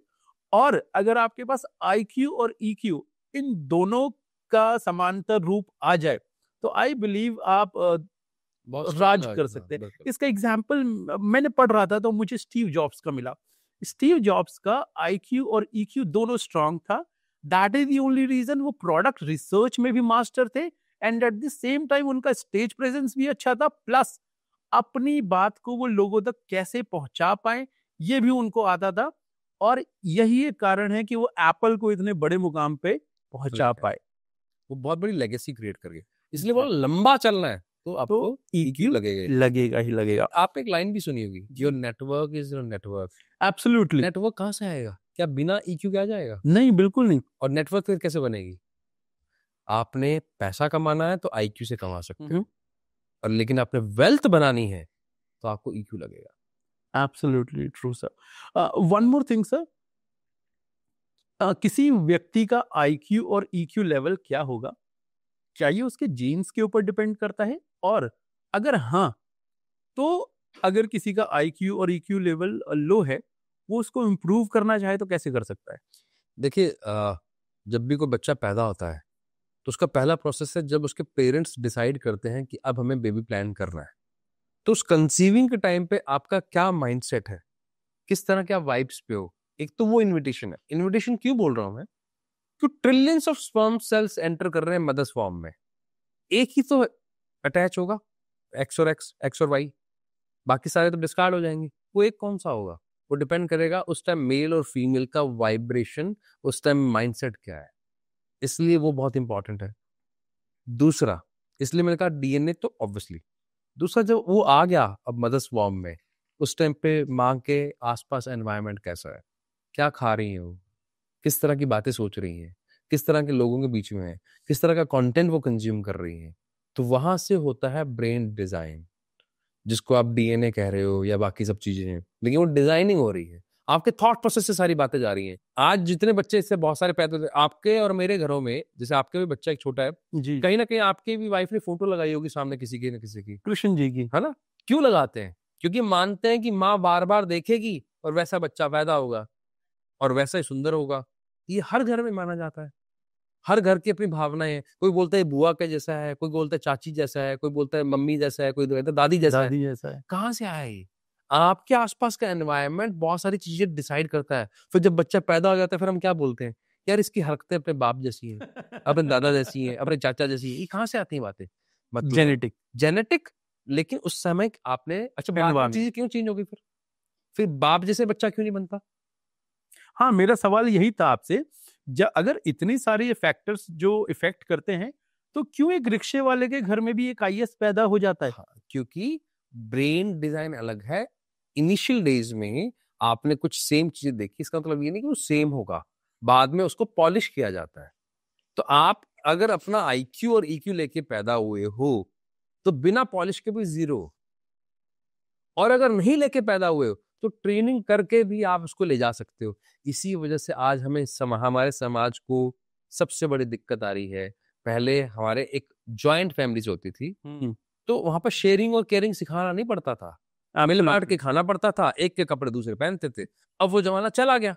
अब न्यूक्लियर फैमिली, मैं ये नहीं कह रहा गलत है सही है, लेकिन अब न्यूक्लियर फैमिली आ गई तो अब हमारे बच्चे को शेयरिंग करना सिखाना पड़ता है, क्योंकि मान लो घर में एक चॉकलेट आई है, अब उसी की है। अब उस बेचारे की क्या गलती है? कल को उसकी चाचा की लड़की आई, उसने कहा चॉकलेट दे दे, वो कहता क्यों दे दे, मेरी है, मेरी है, क्योंकि उसको क्या पता, एनवायरनमेंट नहीं मिला उसको, एनवायरनमेंट उसकी गलती नहीं है। तो अब हमें अगर ईक्यू डेवलप करना है तो शेयरिंग सिखाना पड़ेगा, केयरिंग सिखाना पड़ेगा, लेकिन सबसे इंपॉर्टेंट रिजेक्शन सिखाना पड़ेगा। रिजेक्शन। पहले क्या होता था, एक बच्चा घर में है, उसने कोई गलत बात की, यहाँ चाचा ने आके डांटा, यहाँ दादू ने भी डांटा, दादी ने थोड़ा प्यार कर लिया, तो रिजेक्शन भी झेलना आ गया और उसको संभालना भी आ गया। अब ना दादा साथ में है, ना चाची साथ में है, ना चाचू साथ में है, पेरेंट्स वर्किंग है, तो अब रिजेक्शन कहाँ पे? स्कूल में आप डांट नहीं सकते, स्कूल में आप मार नहीं सकते, घर वाले पैम्पर रखते हैं, क्योंकि उनको ये वैसे गिल्ट होता है कि मैं अपने बच्चे को टाइम नहीं दे रहा, तो अब मैं डांटूंगा नहीं, तो उस बेचारे को रिजेक्शन पता नहीं। तो शेयरिंग केयरिंग से ज्यादा जरूरी उसको रिजेक्शन सिखाना है, तो जाकर उसको इमोशनल स्टेबिलिटी समझ में आएगी, और अपनी भावनाओं पे कैसे करना है आपके बस की नहीं है, मैं साफ बता रहा हूँ। आपको इसके लिए अच्छे अच्छे आसपास कोचिंग है। कोचिंग कौन सी? जो मोरल वैल्यू सिखा रही है, संस्कार के अंदर जैसे बहुत सारे अपने कॉन्सेप्ट, आर्ट ऑफ लिविंग का भी है, मेरे ख्याल बाबा रामदेव जी का भी है, ऐसे बहुत, ब्रह्म कुमारी का भी शायद है, तो अलग अलग लोग सिखा रहे हैं, तो वहां बच्चों को डालिए ताकि वो बच्चे शेयरिंग केयरिंग रिजेक्शन इमोशंस को स्टेबल करना सीखे। और आईक्यू को डेवलप करने के लिए बहुत सारी चीजें हैं, जैसे वैदिक मैथ्स है, संस्कृत है, सुडोको है, चेस है, लूडो है, उनसे आप डेवलप करवाइए, बहुत सारे गेम्स हैं। बिल्कुल बिल्कुल बिल्कुल। सो बात को आगे बढ़ाते हैं। One more question related to brain. अगर हमें लाइफ में कुछ अचीव करना है, या हमें EQ या IQ कुछ भी डेवलप करना है, या if you want to feel good about ourselves, तो इसका पता कैसे लगेगा? मतलब I mean my question is कि हमारा ब्रेन हेल्दी है या अनहेल्दी है, इसका एक आम आदमी पता कैसे करे? प्लस अगर मेरा ब्रेन हेल्दी है तो मुझे कैसा फील होगा, और अगर किसी का ब्रेन अनहेल्दी है तो उसे कैसा फील होगा? अगर आप छोटी छोटी बातों पे मुस्कुरा लेते हो तो आप हेल्दी हो। आप कोई भी सड़क चलते आपकी गाड़ी ठुक गई, तब भी आप शांत मन से आगे निकल जाते हो, तो आप हेल्दी हो। आपके घर में कोई ऐसी, भगवान ना करे, कोई बात होगी, आप उसे समझदारी से हैंडल करने की क्षमता रखते हो, और अपने इमोशंस को जाहिर करने की क्षमता रखते हो, जब आंखों से आंसू आने चाहिए आंसू बहाने की क्षमता रखते हो, जब स्माइल आनी चाहिए, तो आप हेल्दी हो। लेकिन आप किसी भी समस्या को, छोटी छोटी बातों में गुस्सा आ जाते हो, जाते घर पे अपनी वाइफ पे चिड़चिड़ा पड़ते हो। अब सर, लेकिन अगर मान लीजिए मैं रास्ते में जा रहा हूँ, कोई मेरी गाड़ी ठोकेगा तो गुस्सा तो आएगा मेरे को। मेरे को एक बात बताओ सर जी। आ गया गुस्सा, 10 लाख रुपए की गाड़ी लेके चल रहे हो, 5,000 रुपए जेब में नहीं है कि हम 5,000 रुपए लेके चलेंगे, ठीक है ठुक गई संभाल लूंगा। 5,000 रुपए की बात नहीं है ना सर, क्वेश्चन इस चीज का है कि अगर सामने वाले ने गलती कर, वो सॉरी बोल दे भाई। नहीं सॉरी छोड़िए, मैं उतरूं, पहले तो मैं उतरा, फिर मैंने उसके साथ आर्ग्यूमेंट किया, और फिर मैंने अपना कॉर्टिसोल बढ़ाया, तनाव बढ़ाया, अगले ने सॉरी मांगा नहीं, अगले 15 मिनट बाद क्या उस व्यक्ति का मेरी लाइफ में कोई भी इंपॉर्टेंस है? अगले 15 मिनट बाद आप सोच के बताइए। सर आप बिल्कुल ठीक कह रहे हैं, but at the same time कई बार क्या होता है, ट्रॉमा रह जाता है। मान लीजिए उसने मुझे कुछ ऐसी बात बोल दी जो मेरे को हर्ट कर गई। अगर बहुत सिचुएशंस ऐसी होती है कि हम चाह के भी कुछ नहीं कर पाते, अब अगर वो मेरी बात दिल में रह गई तो क्या वो मेरे इमोशंस को सप्रेस नहीं करेगी? फॉर एग्जाम्पल, किसी ने मेरी गाड़ी ठोक दी, गलती भी उसकी, मैंने उससे कन्फ्रंट किया कि भाई आपकी गलती है, प्लस उल्टा उसने मुझे गाली भी दे दी। अब इसको सिनेरियो को चेंज कर देते हैं, मुझे सही उसे बताना, तब आप क्या करोगे? आपको मेरा इसका जवाब मिल जाएगा। आप यहाँ से, आप घर से निकले और आपकी गाड़ी रास्ते में ठुक जाती है जी, ठीक है, और सामने वाले की गलती है, और आपकी गाड़ी का 20-25 हजार का नुकसान भी हो गया, और आप उससे लड़ने के लिए नीचे उतरे हो सकता है वो दे, हो सकता है ना दे, ठीक है, लेकिन अगले 10 मिनट बाद आपकी प्रधानमंत्री नरेंद्र मोदी जी से मीटिंग है, अब आप रुकोगे या लड़ोगे? क्या करोगे? या वहां लाओगे? मीटिंग में जाऊंगा डेफिनेटली। क्यों? अब क्यों नहीं लड़ रहे? वो ज्यादा इंपॉर्टेंट है। बस जब मेरे पास ये क्लैरिटी नहीं है ना कि मेरे लिए क्या ज्यादा इंपॉर्टेंट है, तो मैं अपना टाइम वहां वेस्ट करूंगा जो मेरे लिए सबसे कम इंपॉर्टेंट है। मेरी घर पे मेरी वाइफ वेट कर रही है, मेरा बच्चा मेरा वेट कर रहा है, मेरी माँ मेरा वेट कर रही है, और यहाँ पर मैं सड़क पर एक 15-10 हजार की, जबकि मैं 10 लाख की गाड़ी चला रहा हूँ, उसके लिए मैं एक आर्गुमेंट कर रहा हूँ, उस इमोशन की बात कर रहा हूँ जिसकी कोई वैल्यू नहीं। अगले 10 मिनट बाद लेकिन जो मेरे साथ जीवन पर्यंत रहने वाली है उसको मैं वैल्यू नहीं कर रहा उसके टाइम की। बात तो ठीक है सर। और इस कॉन्टेक्स्ट को अगर आप और डीप में समझ जाओ, ये इसलिए बोल रहा हूं क्योंकि हम छोटी छोटी बातों में उलझ जाते हैं। उसका कारण क्या है? हमें गलती से कुछ फिल्मों ने सिखा दिया बदला लेना, जबकि हम इसके लिए नहीं बने थे। हम लेट गो के लिए बने हुए हैं। हम भारत की धरती पर जन्मे, हमें सिखाया गया माफ करना, आगे बढ़ना, बड़े काम करना। ये छोटे काम, लड़ाई करना या फिर उलझ जाना हमारे नहीं थे काम। ये हमें सिखाया गया है, मैं अपने बाप का उसका बदला लूंगा, इसका बदला लूंगा, उसका, ये सब हमें सिखाया गया है। तो वो हमारे डाला गया डी में, जबकि हमें क्या शुरू से हम किस धरती पे हैं जहां पे माफ करना सिखाया है। तो हमें अब क्या लगता है कि ये भी इंपॉर्टेंट है। और अगर आप मुझसे साइंटिफिकली पूछ रहे हैं तो जब आप ट्रॉमा में आते हैं या जब आप गुस्से में आते हैं, जब आप स्ट्रेस में आते हैं, तो आप अपने ब्रेन में एक केमिकल ट्रिगर करते हैं, इसका नाम है कॉर्टिसोल। और कॉर्टिसोल का काम है आपको फाइट एंड फ्लाइट के मोड पे लाना, यानी कि इतना खून का बहाव बढ़ा देना कि आप या तो लड़ने के लिए तैयार हो या फिर भागने के लिए तैयार हो जाए, या फिर किसी एक सिचुएशन में आप फ्रीज हो जाए।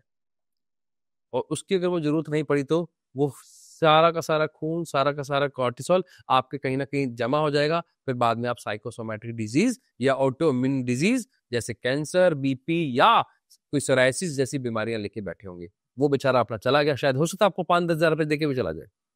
तो that is called emotional intelligence. बहुत अच्छी बात है सर, बहुत अच्छे से एक्सप्लेन किया आपने इसको, और आई बिलीव इस चीज को मैं भी इम्प्लीमेंट करूंगा।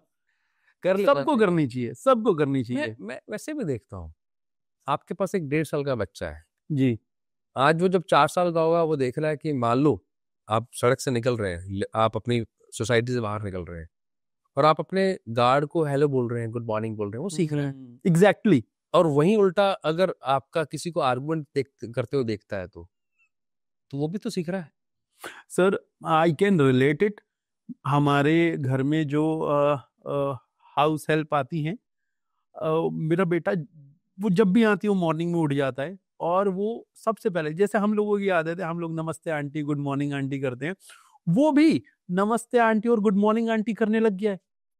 अब मैं तो एक लाइन बोलता हूँ शुरू से, मानव भाई, अगर किसी को पूछा पेरेंटिंग कैसे करें, उसका कोई वर्कशॉप दे दो, मैं कहा भाई साहब मुझे नहीं आती, क्या फिर क्या करें? मैं कहा एक लाइन लिख लो और लिख कर सामने ना प्रिंट करवा लो।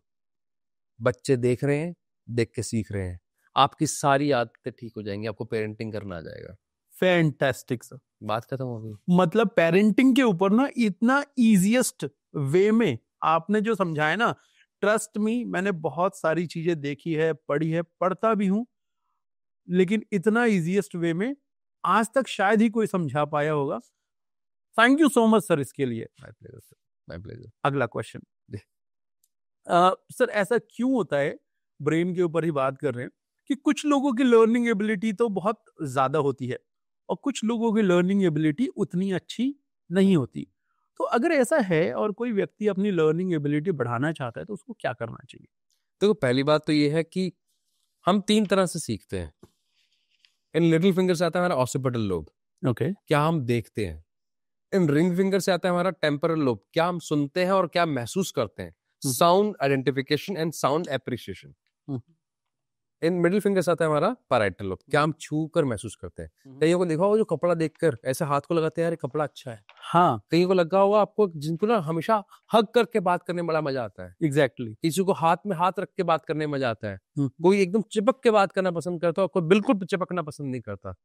ये सबके अपने अपने 3 तरह के सेंटर्स बोलते हैं वैक, विजुअल, ऑडिटरी एंड काइनेस्थेटिक तरह से। ओके। तो पहली बात एक्चुअली प्रॉब्लम ये है कि हमें अपने अपने लर्निंग स्टाइल पता होने चाहिए कि मुझे देखकर सीखने में मजा आता है, क्या मैं सुनने वाला व्यक्ति हूँ, या मुझे काम करते हुए, लिखते हुए, चलते फिरते हुए मजा आता है। तो अगर इतनी 3 चीजें हमें पता लग जाए तो हमारा प्रॉब्लम सॉल्व हो जाएगा। हम एक ही तरह से सबको हाँकते हैं ना, तब दिक्कत आती है। मेरे को आपने क्लास में बिठा दिया जहाँ पे एक टीचर पढ़ा रहा है, अब वो टीचर जब पढ़ा रहा है, मैं तो हो सकता है विजुअल हूँ और आप वहां से मुझे लेक्चर दे रहे हो ऑडियो में, मतलब आप बोल रहे हो और मेरा विजुअल ज्यादा है और मैं खिड़की के पास बैठा हूँ, मेरा ध्यान बाहर चला जाएगा। बहुत सारे यहाँ पे पेरेंट, बहुत सारे बच्चे रिलेट कर लेंगे, क्योंकि वो ऐसे होंगे, यार हाँ यार मेरा ध्यान बाहर चला जाता था, क्योंकि आप विजुअल थे। आपको सीनरी देखना पसंद था, आपको बाहर देखना पसंद था। वहीं अगर आपके सामने विजुअल क्लास चला देते, आप समझ जाते। आप ऑडिटरी हो, जो आपको कान बहुत तेज है, आपके सुनना पसंद है, आपको सुनकर सीखते हो, और आपको अब 5वीं बेंच पे बिठा दिएगा।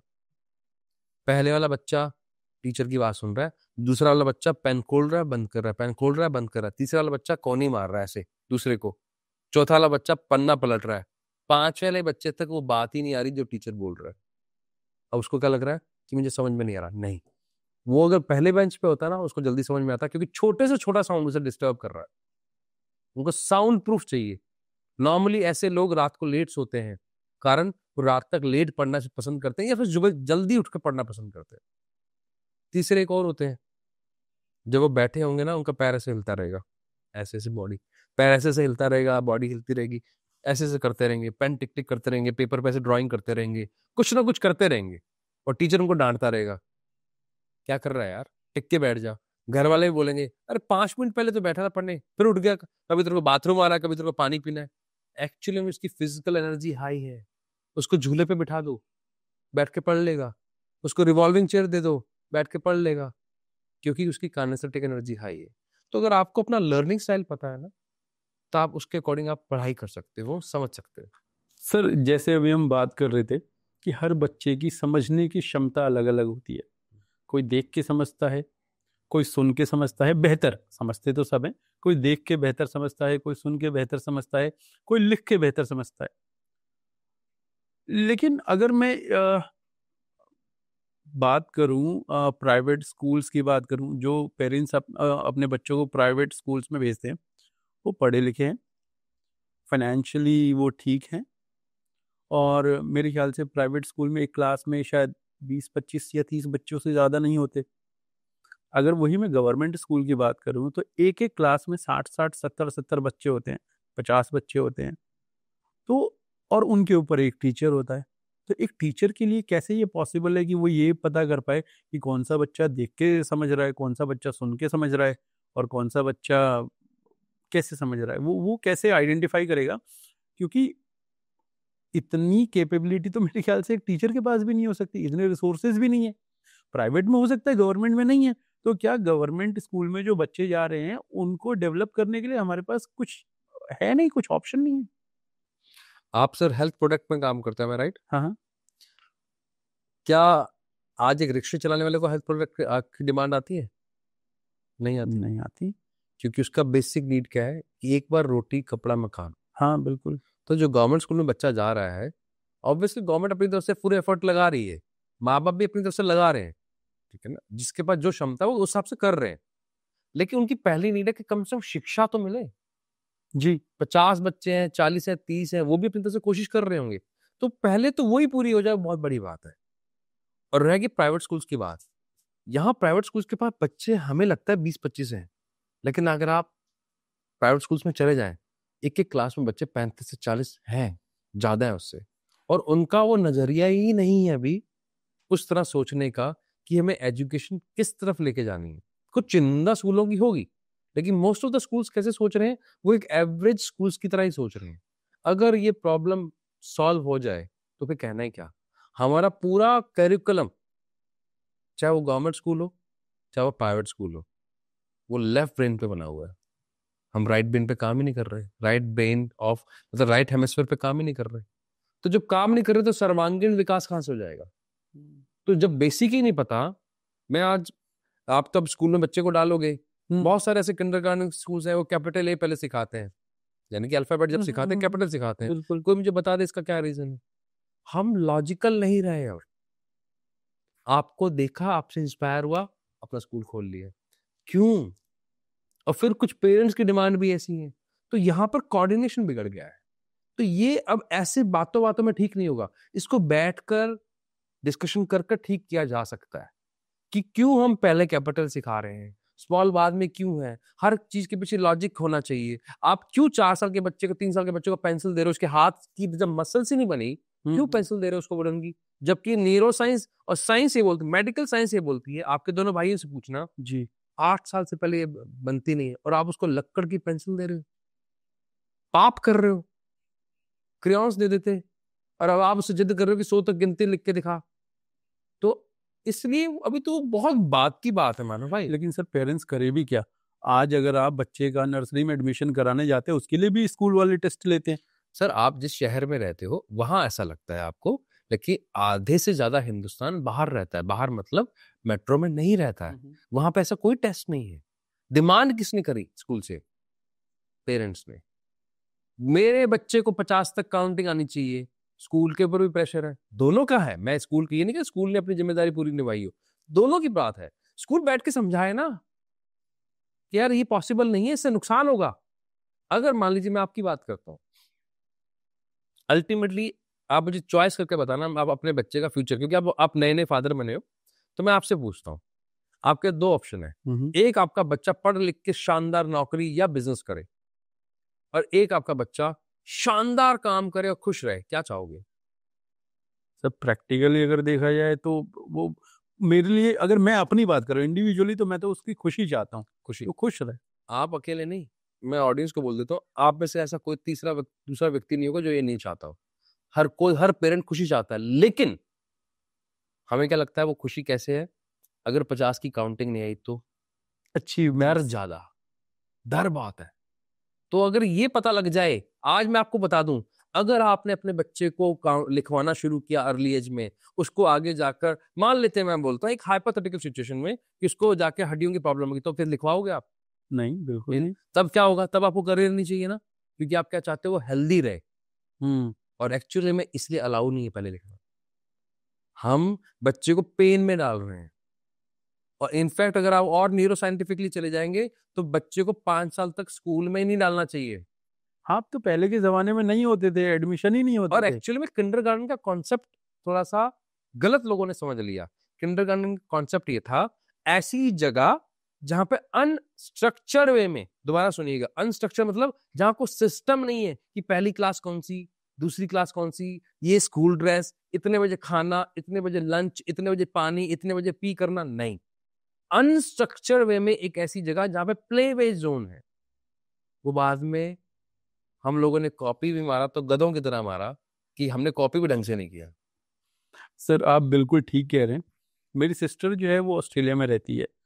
अभी शिफ्ट हुए हैं, 2-3 साल हुआ उनको। उनके 2 बच्चे हैं, उन्होंने अपने बच्चे का एडमिशन वहाँ करा रखा है स्कूल में। तो बिटिया जो है वो बड़ी है, वो आई बिलीव 2nd क्लास में होगी। वहाँ पे होमवर्क नहीं है, नहीं देते वो होमवर्क। और अगर हम किंडरगार्टन की बात करते हैं, जो मेरा छोटा भांजा है, यहाँ पे तो अगर आप आंगनवाड़ी में जाओगे तो शायद आपको कुछ सिखाएंगे, कुछ बताएंगे, कुछ कुछ ना कुछ आपको स्टडी वगैरह का थोड़ा बहुत हो सकता है करवा दे। वहाँ पे कुछ नहीं करते, सिर्फ खेलो आप। आपको बहुत सारी चीजें दे दी गई है, तक का ब्रेन ही ऐसा आप है। खेलो। हाँ। कोई क्वेश्चन नहीं करता आपको वहाँ पे। आप मुझे बताओ, जब आप किसी स्कूल में जाते हो, सबसे कम तनख्वाह या कम पढ़े लिखे लोग सिर्फ किंडरगार्टन के लिए रखे जाते हैं। And one more thing, because Indian mentality है, अब भले हम फॉरेन में चले गए, लेकिन हमने तो यहाँ की हार्डकोर पढ़ाई करी है ना। तो अगर हार्डकोर, मेरी सिस्टर कहती है यहाँ तो बच्चे को बेवकूफ बना देंगे ये लोग, ये होमवर्क ही नहीं देते। हम लोगों को तो इतना मिलता था कि हम लोगों को समय नहीं मिल पाता था। अब देखिए, आपकी सिस्टर यहाँ से पढ़ी हुई, इनको हाँ। क्या लग रहा है होमवर्क मिलना कितना कंपल्सरी है, लेकिन Exactly. एक्चुअली में हमारा माइंडसेट कैसे चेंज हो गया। फिनलैंड के अंदर, जिसको पूरा वर्ल्ड सबसे ज्यादा एडमायर करता है एजुकेशन के अंदर, वहां पे अगर आपको किंडरगार्टन का यानी कि नर्सरी का टीचर बनना है और आप पीएचडी हो, उसको पहले पेपर होता है और उसमें पास नहीं तो आप पीएचडी हो या डबल पीएचडी हो, आपको नहीं रखा जाता। वाह। तो वहां पे क्योंकि वो समझते हैं बेस है, हम मतलब ये तो कॉमन सेंस की बात है। आप नींव को कमजोर बना रहे हो। आपको होमवर्क का पर्पस क्या था? होमवर्क का पर्पस ये था कि आप घर आके थोड़ा पढ़ लेते। आप स्कूल में वो काम करवा लो ना, वो घर पे आके खेलना चाहिए। हाँ, ये 10-11 साल का 12 साल का बच्चा है, तब उसको होमवर्क मिले, डिसिप्लिन में आए। लेकिन वो 8 साल से छोटा है तो क्यों होमवर्क है? क्यों होमवर्क है? होमवर्क का पर्पस क्या है? अगर मैंने आज 50 नहीं सीखा और मैं 11 साल की उम्र में सीखा, तो क्या मेरी सेहत पे क्या फर्क पड़ेगा? मुझसे आपने क्या स्पेलिंग लिखवाई थी कि विकास तेरा इंटरव्यू लेने से पहले मैं साइंस की स्पेलिंग लिखवाऊंगा? नहीं नहीं हो सकता, मैं आई की जगह ई लिख दूं, ई की जगह आई लिख दूं। क्या ही फर्क पड़ता है? अरे मतलब थोड़ा सा तो ब्रॉडर सोचो। इतना कितना, मैं तो सॉरी, मैं थोड़ा सा इसमें क्या बहुत ज्यादा बोल जाता हूँ। भैया, आपको आपके डीएनए पे विश्वास नहीं है, इतना विश्वास नहीं कि आपका बच्चा आगे निकल जाएगा। अपने डीएनए पे तो विश्वास रखो। True sir. ओके सर, अब कुछ रियल प्रॉब्लम्स के ऊपर बात करते हैं। अब आज की डेट में आप किसी से भी पूछ लो, अगर हम किसी से बात करते हैं, भाई कैसा है यार, परेशान हूँ, स्ट्रेस है, एंजाइटी है, डिप्रेशन, मतलब ये वर्ड तो इतने कॉमन हो गए हैं कि हर जगह आपको मिलेंगे, चाहे stress, anxiety, depression. The problem is लोगों को पता नहीं है कि इनमें डिफरेंशिएट कैसे करें। एग्रीड। तो अगर मैं आपसे पूछना चाहूं, because you are an expert, अगर किसी व्यक्ति को पता करना हो कि मुझे स्ट्रेस है, एंजाइटी है या डिप्रेशन है, वो इसको कैसे पता करे? आई मीन कैसे डिफरेंशिएट करे इस चीज को? पहली बात तो हमें लेबल सही लगाने चाहिए। बात की बात है स्ट्रेस, एंजाइटी एंड डिप्रेशन। मुझे गुस्सा आ रहा है। गुस्सा एक बहुत बड़ा वर्ड है।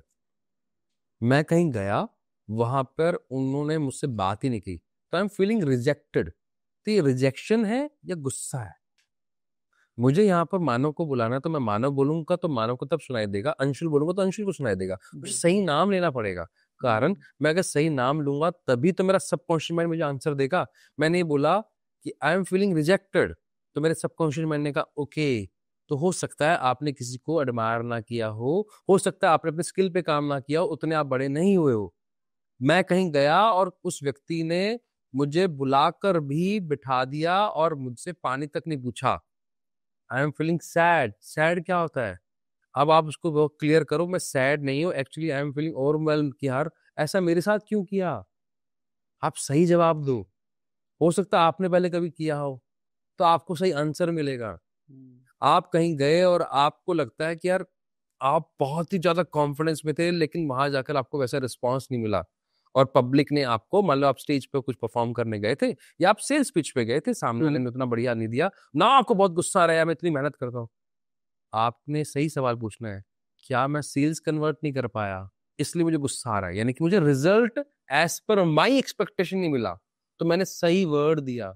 तो फिर मेरा सबकॉन्शियस माइंड कहेगा कि बेटा थोड़ी सी पॉलिश कर ले, ट्रेनिंग को सीख ले, मानव भाई के पास जा सेल्स ट्रेनिंग सीख ले। पॉइंट समझो, हमारे सवाल गलत है। आप मुझसे सवाल पूछ रहे हो, मैं इधर का उधर उधर आंसर दूं, तो क्या कहोगे यार, क्या विकास यार क्यों बुलाया इसको, ऐसे ही होगा ना। सब क्वेश्चन माइंड भी यही करता है कि भाई सवाल सही पूछ, मैं तेरा श्री कृष्ण हूं। मुझे लगता है अर्जुन और श्री कृष्ण के बीच में यही है। अर्जुन एक कॉन्शियस माइंड है, और जो हमारा श्री कृष्ण है वो हमारा सब कॉन्शियस माइंड है। अर्जुन का काम है सही सवाल पूछना, और श्री कृष्ण का काम है उसका जवाब देना। अब आ जाते हैं आपके सवाल पर कि स्ट्रेस, एंजाइटी और डिप्रेशन। साइंटिफिकली अगर पूछे तो स्ट्रेस हर किसी को होना चाहिए। मैं यहाँ आया हूँ तो मुझे स्ट्रेस थोड़ा सा होना चाहिए, या मुझे सही जवाब देने हैं, सही प्रेजेंटेशन देना है। आपको होना चाहिए कि आपकी प्रिपरेशन होनी चाहिए, हमारे डीओपी को होना चाहिए कि मेरे को प्रॉपर तैयारी। तो जो हमारे दिमाग में, हमारी बॉडी में प्रेशर है, that is a stress. Stress मेरे अगर बॉडी में प्रेशर ना हो तो फिर मैं तो डेड बॉडी हूँ। तो स्ट्रेस तो होना चाहिए। अब इसके हम एक्सट्रीम लेवल पे बात करते हैं, यानी कि आपके पास एक कुकर है और आपने फ्लेम चलाया तो स्ट्रेस है, लेकिन उस फ्लेम की वजह से कुकर फटने को हो गया और आपने ऊपर से ढक्कन लगा रखा है, वो एंजाइटी है। आपने सीटी के ऊपर बंद कर दिया, सीटी से हवा बाहर नहीं निकलने दी, वो फटेगा, फिर वो फटेगा तो एंजाइटी है। यानी कि आप बार बार इस चक्कर में फंस चुके हो, आगे क्या हुआ, आगे क्या हुआ, कल क्या हुआ, कल क्या होगा। तो आपको कल की चिंता इतनी है, यानी कि आपका राइट ब्रेन को आपने बहुत ज्यादा ओवर यूटिलाइज कर लिया, नेगेटिव लूप में फंस गए, एंशियस हो गए, तो वो एंजाइटी है। वहीं अगर आपने वापस फ्लेम ऑन किया, स्ट्रेस लिया और इतना उसको सुखा दिया कि अंदर का पानी सूख गया, अंदर कुछ जो भी अपना खाना वो पूरा जल गया, कुछ बचा ही नहीं, मैं किसी लायक नहीं, मेरी जिंदगी खत्म है, ये डिप्रेशन है। तो डिप्रेशन लेफ्ट ब्रेन का काम है, एंजाइटी राइट ब्रेन का काम है, और स्ट्रेस वो आप इधर लेके जाते हो कि इधर लेके जाते हो। कॉर्टिसोल जब बहुत ज्यादा निकल जाता है तो स्ट्रेस है, थोड़ा निकलना आपके लिए जरूरी है। सामने शेर आ गया, कॉर्टिसोल नहीं निकलेगा, स्ट्रेस नहीं होगा तो क्या करोगे? खा जाएगा। अजगर आ जाएगा तो खा जाएगा। भैया चाहिए, सामने चोर खड़ा है, कोई किलर खड़ा है, तो आपको चाहिए कॉर्टिसोल, स्ट्रेस होना चाहिए। लेकिन कॉर्टिसोल बहुत ज्यादा निकल गया और आपके ब्रेन में एक पार्ट है एमिगडाला, वो हाइपर एक्टिव हो गया, तो एंजाइटी हो गई। ओके। आपके ब्रेन में केमिकल है सेरोटोनिन, जिसको आपको आनंद आता है। आप जब बच्चे को गोद में लेते हो, अब वो सेरोटोनिन आनंद आता है। आप अपनी वाइफ को हग करते हो, आनंद आता है। आप अपनी माँ को प्यार करते हो, प्यार करते हो, उनको छूते हो, वो आनंद, वो ब्लिस, वो सेरोटोनिन जब नहीं निकलता, चॉकलेट खा के भी मजा नहीं आ रहा, आइसक्रीम खा के भी मजा नहीं आ रहा, दोस्तों के साथ बैठ के भी मजा नहीं आ रहा, तो सेरोटोनिन और डोपामाइन अगर आपका कम हो गया है तो आप डिप्रेशन में। ओके, ये डिप्रेशन, एंजाइटी और stress. Thank you so much sir इतना ब्यूटीफुली एक्सप्लेन करने के लिए। Thank you. मेरा नेक्स्ट सवाल है इसी पे। आप बहुत बार बात करते हो रीप्रोग्रामिंग ऑफ द ब्रेन, तो अगर हम इसको रियल लाइफ से जोड़ें, हम देखते हैं जिस तरह से स्ट्रेस, एंजाइटी और डिप्रेशन आज के कॉमन वर्ड्स हैं, उसी तरह से extra marital affairs, cheating in relationship या सुसाइड, ये भी बहुत कॉमन वर्ड्स हैं। और शायद हो सकता है पहले भी हो, लेकिन आजकल सुनने में ज़्यादा मिल रहा है। तो पहली चीज, लोग क्यों करते हैं ऐसा? दूसरी चीज, जो आप कहते हैं रीप्रोग्रामिंग ऑफ द ब्रेन, क्या इसके जरिए हम इसको ठीक कर सकते हैं? और रीप्रोग्रामिंग ब्रेन की जब हम करते हैं तो ये कितना सक्सेसफुल हो गया? क्या इसका कुछ पैरामीटर है? देखो, एक ही तरीका है। बारिश का टाइम है, मेरी छत लीक कर रही है, छत को रिपेयर किए बिना मेरे पानी अंदर आएगा ही आएगा, और वो अंदर आएगा तो अंदर जो भी सामान पड़ा है मेरा जीना वो दुर्भर कर देगा। तो repair is a reprogramming. Okay, मेरा ब्रेन अगर लीक कर रहा है, मेरे ब्रेन के अंदर वो, देखो अभी आपने देखा हमारे यहाँ ऑपरेशन सिंदूर हुआ, हाँ हाँ बिल्कुल। पाकिस्तान ने कहा मैंने 500 ड्रोन भेजे, एक भी नहीं आया हमारे पास, क्योंकि हमारा एयर डिफेंस सिस्टम बहुत स्ट्रांग था। तो क्या पहले दिन से स्ट्रांग था? हमने बार बार इसको रीप्रोग्राम किया। हमें 27 मिनट लगे, उसको हमने पाकिस्तान की धज्जियां उड़ा दी। हमने उनके एयर डिफेंस की लीक खत्म, मतलब पता क्यों लीकेज थी ना, 27 मिनट में उसको खत्म कर दिया हमने। और आज वो उस चीज को एडमिट कर रहे हैं कि हाँ हमारा बहुत नुकसान हुआ है, यानी कि एयर डिफेंस सिस्टम का बहुत वीक था। तो अगर आपका एयर डिफेंस सिस्टम बहुत स्ट्रांग है तो आपको कोई भी चीज हिट नहीं करेगी, ना एंजाइटी, ना डिप्रेशन, ना एक्स्ट्रा मैरिटल अफेयर, कुछ भी नहीं करेगा, क्योंकि आप चीजों को लेकर बहुत सीरियसली चल रहे हो। आपका वो वीक है, तो तरीका क्या है? रीप्रोग्रामिंग। तो ब्रेन, अच्छा ब्रेन को रीप्रोग्राम क्यों कर सकते हो? मेरी अगर बाइसेप वीक है तो अगर मैं जिम जाऊंगा तो मेरी बाइसेप बन जाएगी। ट्रू। अगर मुझे मैराथन में पार्टिसिपेट करना है तो मुझे नीज और काफ्स की और थाइस की प्रैक्टिस ज्यादा चाहिए, स्टमक का, और मेरा जो यहाँ का सिस्टम है डायफ्राम का, जो मेरा पावर है वो मैं बढ़ा दूं, लंग्स की पावर बढ़ा दूं, तो मेरा ताकत बढ़ जाएगा ना। बिल्कुल। अगर उसके बिना मैं दौड़ा तो मैं पहुंचूंगा ही नहीं पहुंचेंगे। तो इसकी ताकत बनाना मतलब programming, reprogramming. Same with this, ये प्लास्टिक की तरह है, इसको जितना पावरफुल बनाओगे उतना ताकतवर बनता जाएगा। वो जितने भी लोग हैं वो कभी एक्स्ट्रा मैरिटल अफेयर में जाते हैं, या फिर देखो एक्स्ट्रा मैरिटल अफेयर को हम एक चश्मे से नहीं जज कर सकते। पुराने बहुत सारे थॉट्स हैं, बहुत सारे ऐसे लोग हैं जो रिजेक्टेड फील करते हैं, उनको वैलिडेशन चाहिए होता है। सर शादी के बाद कौन सा वैलिडेशन चाहिए? शादी हो गई, वैलिडेशन हुआ है जब ही तो शादी हुई है। आप शादी के बाद भी वैलिडेशन, कितना वैलिडेशन ढूंढोगे? सर हम हिंदुस्तान में रहते हैं जहां पर ऐसे कितने परिवार हैं जहां पति घर जाता है या पत्नी घर आती है तो दोनों साथ में बैठते हैं, एक मोबाइल दूसरे मोबाइल से, उनके बीच में पास में बैठने के बावजूद उनके दिमाग में, उनके दिल में 1000 किलोमीटर का डिस्टेंस है। मुझे तो कई बार, मुझे पता है ऑडियंस के बात अच्छी नहीं लगेगी, इस मामले में हमसे ज्यादा बेहतर वेस्टर्न कल्चर है। कम से कम वो अपनी लाइफ की कीमत समझते हैं, उनको समझ में आता है कि ये पार्टनर के साथ मेरी नहीं चल रही है, म्यूचुअली बैठते हैं, डिस्कस करते हैं कि भैया तुम तुम्हारे रास्ते, मैं मेरे रास्ते। हमारे यहाँ पर हम कॉम्प्रोमाइज रहते हैं। आपकी जब शादी हुई थी, अगर अरेंज मैरिज हुई थी, शादी के से पहले पहले थोड़े बहुत कॉम्प्रोमाइज करने पड़ते हैं लड़की को, थोड़े बहुत कॉम्प्रोमाइज करने। क्यों कॉम्प्रोमाइज करने पड़ते हैं? क्योंकि हम वोकल नहीं है, हम बात नहीं करते। अगर हम बात करने लग जाए तो समस्या खत्म हो जाए ना। और वहां पर जब मैं रिजेक्टेड फील कर रहा हूं, मैं एक होम मेकर हूं, लड़की हूं, मेरे पति मुझे समय नहीं देते, मेरे बच्चे अब अपने अपने क्लासेस में लग चुके हैं, आई एम नॉट जस्टिफाइंग कि सही है गलत है, ये पर्सपेक्टिव है सबका अपना अपना, मैं उस पर नहीं जाऊंगा। लेकिन जब मुझे प्यार चाहिए, जब मैं अकेला फील कर रही हूँ, मेरे पास कोई बात करने के लिए नहीं है, मैं किसी और से बात करूंगी तो समाज का डर है, मैं किसी से मिलने जाऊंगी तो समाज का, जब मैं खाली से मिलने जा रही हूँ, बात कर रही हूँ, आपने मुझे एक जजमेंटल आपने थॉट दे दिया कि मेरा कैरेक्टर पे आपने सीधा क्वेश्चन उठा दिया, और बाद में इसी वजह से मैंने अपने आप को खत्म कर लिया, वो जायज है।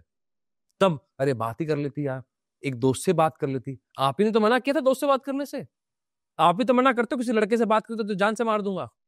अब क्या हुआ, कहाँ गया वैलिडेशन? और वही एक लड़का है जो पूरे दिन रात मेहनत करता है, शाम को आके एक्सपेक्ट करता है कि उसके साथ बैठेगी वाइफ, बातें होंगी, प्यार भरी बातें करेंगी, लेकिन दोनों की सोचने का तरीका ही अलग है। हो सकता है लड़के ने तो 2-4 बार बोला हो कि मुझे सेक्स करना अच्छा लगता है, एक्स्ट्रा नीड है उसकी, उसको लेके और लड़की को लगा रहा है क्या रोज रोज का तरह है यार। सर लड़की तो यहाँ पे वोकल हो गई, अब बताइए। अगर ऐसा हुआ हाँ। तो वो बैठ के बात तो कर सकते हैं ना। क्या लड़की को समझ में आ रहा है कि ये उसका वो वाला इमोशन है, अगर उसको सेक्स भी बहुत ज्यादा चाहिए तो वो उतना ही इमोशनली भी इतना ही कनेक्टेड होगा, क्योंकि वो चीजें एक्सट्रीम पे उसके लिए, और नाराज भी उसी एक्सट्रीम पे होगा।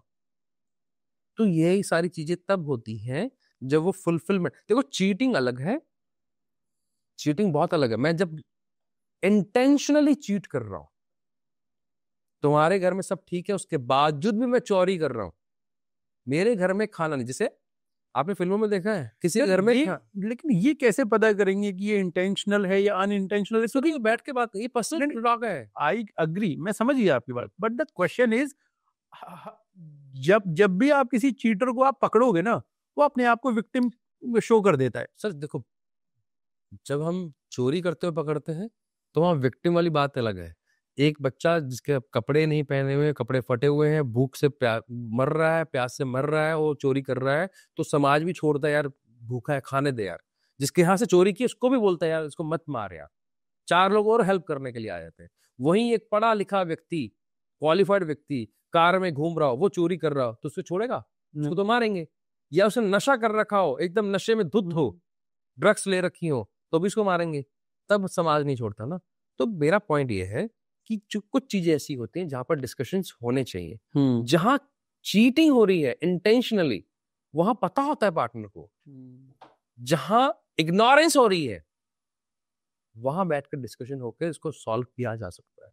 इग्नोरेंस की वजह से ही कभी किसी डॉक्टर ने, जो भी उसके मेंटल हेल्थ पे चल रहा था, इतना रिनाउंड डॉक्टर ने सुसाइड किया।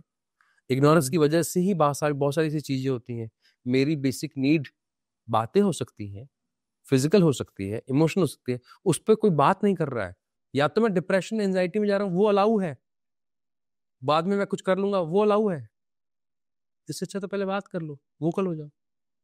ओके, तो मुझे जो आपने बहुत अच्छे से एक्सप्लेन किया सर, अगर मैं यहाँ पे शायद कुछ जोड़ पाऊँ, तो वोकल होना बहुत ज़्यादा ज़रूरी है, और वोकल के साथ साथ आपका जो वोकल जो आप हो रहे हो उसमें प्रैक्टिकलिटी भी बहुत ज़्यादा ज़रूरी है। You should not be unpractical.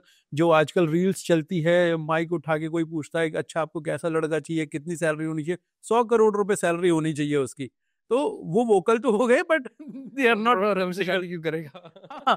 Obvious सी बात है। और शादी वाला काम वैसे भी मैं तो बहुत बार बोलता हूँ माना भाई, ये फिल्मों ने बताया कि दिल का काम है, नहीं, ये दिमाग का काम है। ये दिमाग से लिए हुए डिसीजन होने चाहिए, दिल से लिए हुए डिसीजन होंगे तो गलत ही होंगे। दिमाग से लिए हुए डिसीजन होंगे, दिमाग का मतलब ये है कि आप कम से कम बेसिक चीजों पर, नॉन नेगोशिएबल चीजों पर डिस्कशन करो। यार ये मेरी नॉन नेगोशिएबल है, बाकी सब पे हम कॉम्प्रोमाइज करेंगे, बैठेंगे, डिस्कशन करेंगे, मानेंगे बात, लेकिन इन 2-4 चीजों पर तुम भी अपनी बता दो, मैं भी अपनी बता देता हूँ, इस पे हम कोई कॉम्प्रोमाइज करेंगे, कॉम्प्रोमाइज नहीं करेंगे। Great great great. सर एक और रियल लाइफ की प्रॉब्लम है जो मैक्सिमम लोगों के संग है। हम लोग जो है, हम लोगों बहुत सारे लोगों के अंदर आलस होता है, और इसी के साथ साथ किसी भी काम को टाल मटोल करने की आदत होती है। अब प्रॉब्लम क्या आती है, जब हम बहुत लंबे समय तक किसी काम को टाल मटोल करते हैं या हम आलस करते हैं, तो उसका रिजल्ट क्या आता है, हम अपने करियर में ग्रो नहीं कर पाते, और at the end of the day, या जैसे ही हमें सेल्फ रियलाइज होता है, हम डिप्रेस्ड हो जाते हैं, हमें रिग्रेट होता है अपनी लाइफ से। हमें पता होता है कि हमें क्या करना है, हमें ये भी पता होता है कि किस तरीके से करना है, क्या क्या स्टेप्स लेने हैं, लेकिन फिर भी हमारा आलस और टाल मटोल करने की आदत की वजह से हम लोग उस चीज को नहीं कर पाते। तो किस तरह से हम अपने माइंड से या अपनी बॉडी से आलस और प्रोक्रेस्टिनेशन की आदत को दूर हटाए? सर पहली बात तो मेरा पर्सनली ऐसा मानना है कि एक्चुअली में आलस और प्रोक्रास्टिनेशन जैसी कोई चीज नहीं होती है। अच्छा। ठीक है, ठीक है, वो $1 बिलियन की इंडस्ट्री है। ये लैक ऑफ क्लैरिटी का इशू है। अब सर मैं सुबह सुबह सोया हुआ हूँ, मुझे पता है मुझे जिम जाना है, अब उठने का मन ही नहीं कर रहा, तो इसे आलस नहीं कहेंगे? सर एक जिम वाले एग्जांपल में ना सारी इंडस्ट्री खड़ी हो गई है। अच्छा सर, जिम की बात छोड़ देते हैं। अब आप यहाँ पर आए हो पॉडकास्ट करने जी। के लिए, अब आप इतनी दूर से आते हैं, क्या आपने 1% भी आलस करा? नहीं। उसके पीछे का कारण ये था कि उसके पीछे का रिवॉर्ड या पेन पॉइंट जिससे आप बाहर आना चाहते हो, या आप फ्यूचर में क्या चाहते हो, क्लियर है आपको। That is called clarity. Gym से बिल्कुल। क्लैरिटी नहीं है, वो एक एसोसिएटेड, अच्छा कौन सा समय है, सुबह का, लेकिन यही 4 बजे आपको जिम जाने के लिए बोलते हैं, तो आप चले जाओगे सुबह ही हाँ। क्यों? तो जिम, तो ये सारा गेम किसका है? क्लैरिटी का। या तो मुझे ये पता हो कि मेरे को क्या रिवॉर्ड मिलने वाला है। भी आप यहाँ पे कंटेंट बना रहे हो, मैं कंटेंट बना रहा हूँ, मैं बिजनेस कर रहा हूँ, आप बिजनेस कर रहे हैं, जो लोग जॉब में जा रहे हैं उनको पता है जॉब में जा रहा हूँ, बिजनेस में जा रहा हूँ, तो ये कमाऊंगा, नहीं कमाऊंगा तो क्या लॉस करूंगा, वापस लोअर मिडिल क्लास में चला जाऊंगा, और नहीं कमाया तो क्या क्या होगा, और कमाया तो मेरे घर में गाड़ी आएगी, मेरा बच्चा खुश रहेगा, मेरी वाइफ को वो सारी चीजें मिलेंगी, मैं अपने माँ बाप को एक वर्ल्ड टूर लेके जाऊंगा। तो मेरे पास क्लैरिटी है। अब क्लैरिटी है तो क्या अब आपको आलस आएगा? नहीं आएगा। पहली बात तो ये है। फिर भी जिस पे ये $1 बिलियन की इंडस्ट्री खड़ी है, तो उस पर बात कर लेते हैं। Laziness is another thing, procrastination बहुत अलग है। लेजीनेस वो है जब मैं जनरली नहीं चाहता कि करना है, वो गलत नहीं है, उसकी चॉइस है। प्रोकास्टिनेशन वो है जब मैं चाहता हूं फिर भी नहीं कर रहा हूं, तो प्रोकास्टिनेशन अलग है। लेजीनेस को कोई ठीक करना नहीं चाहता, ये वैसा है जिसकी आंखें बंद हैं और वो सोच रहा है कि मैं सो रहा हूं और वो उठना नहीं चाहता, और उसको पता है कि मुझे उठना भी नहीं है, तो उसको सोने दो, तो उसमें गलत नहीं है। वो सोए हुए को जगाया जा सकता है, जो सोने का नाटक कर रहा हो उसको नहीं जगाया तो जा जब उसका मन नहीं है, तो वो laziness is not a problem, उससे कोई वो लेना देना नहीं है। हाँ, प्रोकास्टिनेशन पे बात हो सकती है, प्रोकास्टिनेशन, लेकिन समस्या यही है कि लैक ऑफ क्लैरिटी।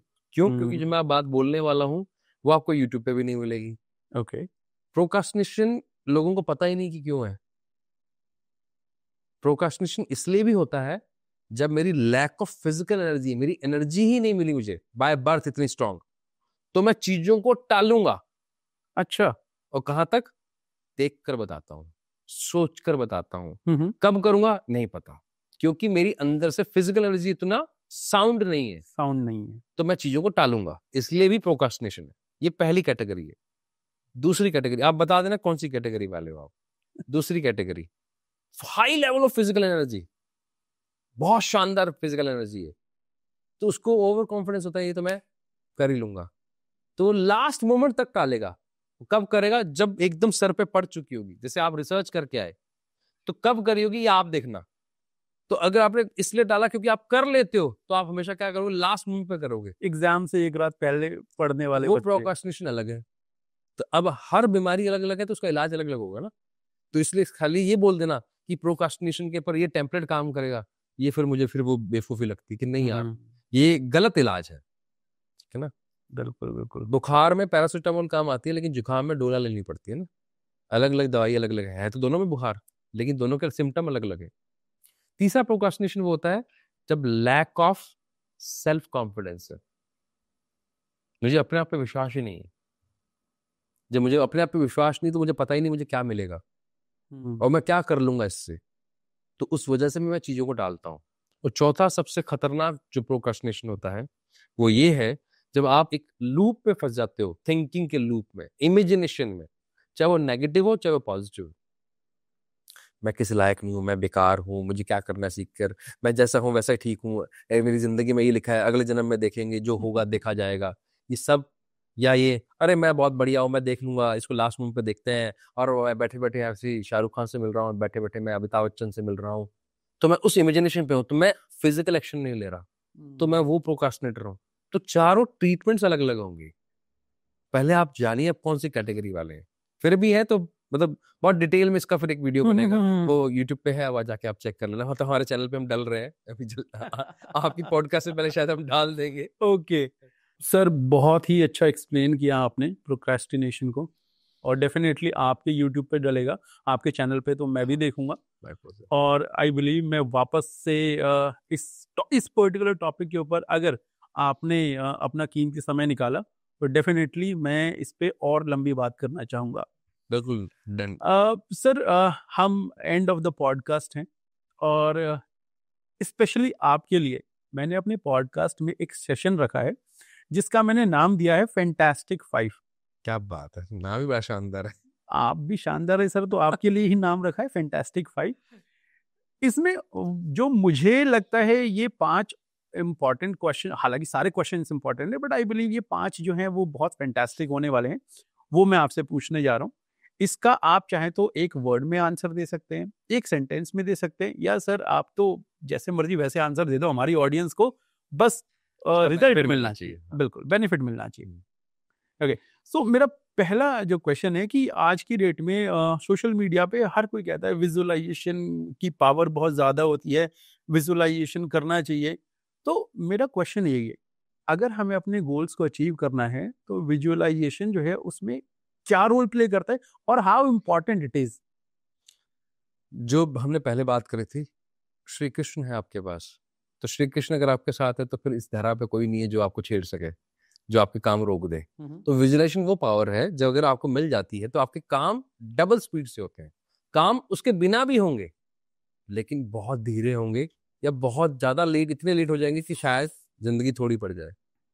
अगर वो विजुअलाइजेशन की पावर मिल जाती है, क्योंकि आप किसी को भी उठा लें, ब्रूस ली को उठा लें, माइकल फिलिप को उठा लें, विराट कोहली को उठा लें, सभी का एक ही स्टेटमेंट है कि हम पहले इसको विजुअलाइज करके चेक कर लेते हैं और अपने माइंड और बॉडी और ब्रेन को अलाइन कर देते हैं, और जब उस सिचुएशन में उतरते हैं तो मान के चलते हैं कि वो हो गया है, इसलिए आपके लिए आसान हो जाता है।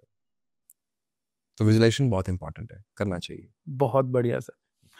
सर, सेकंड क्वेश्चन, हम सभी लोग अपनी लाइफ में गोल्स को तो अचीव करना चाहते हैं। अब मैं आपको कुछ ऑप्शंस दे रहा हूँ, उसमें आपको मुझे ये बताना है कि गोल्स अचीव करने के लिए सबसे ज्यादा जरूरी क्या है।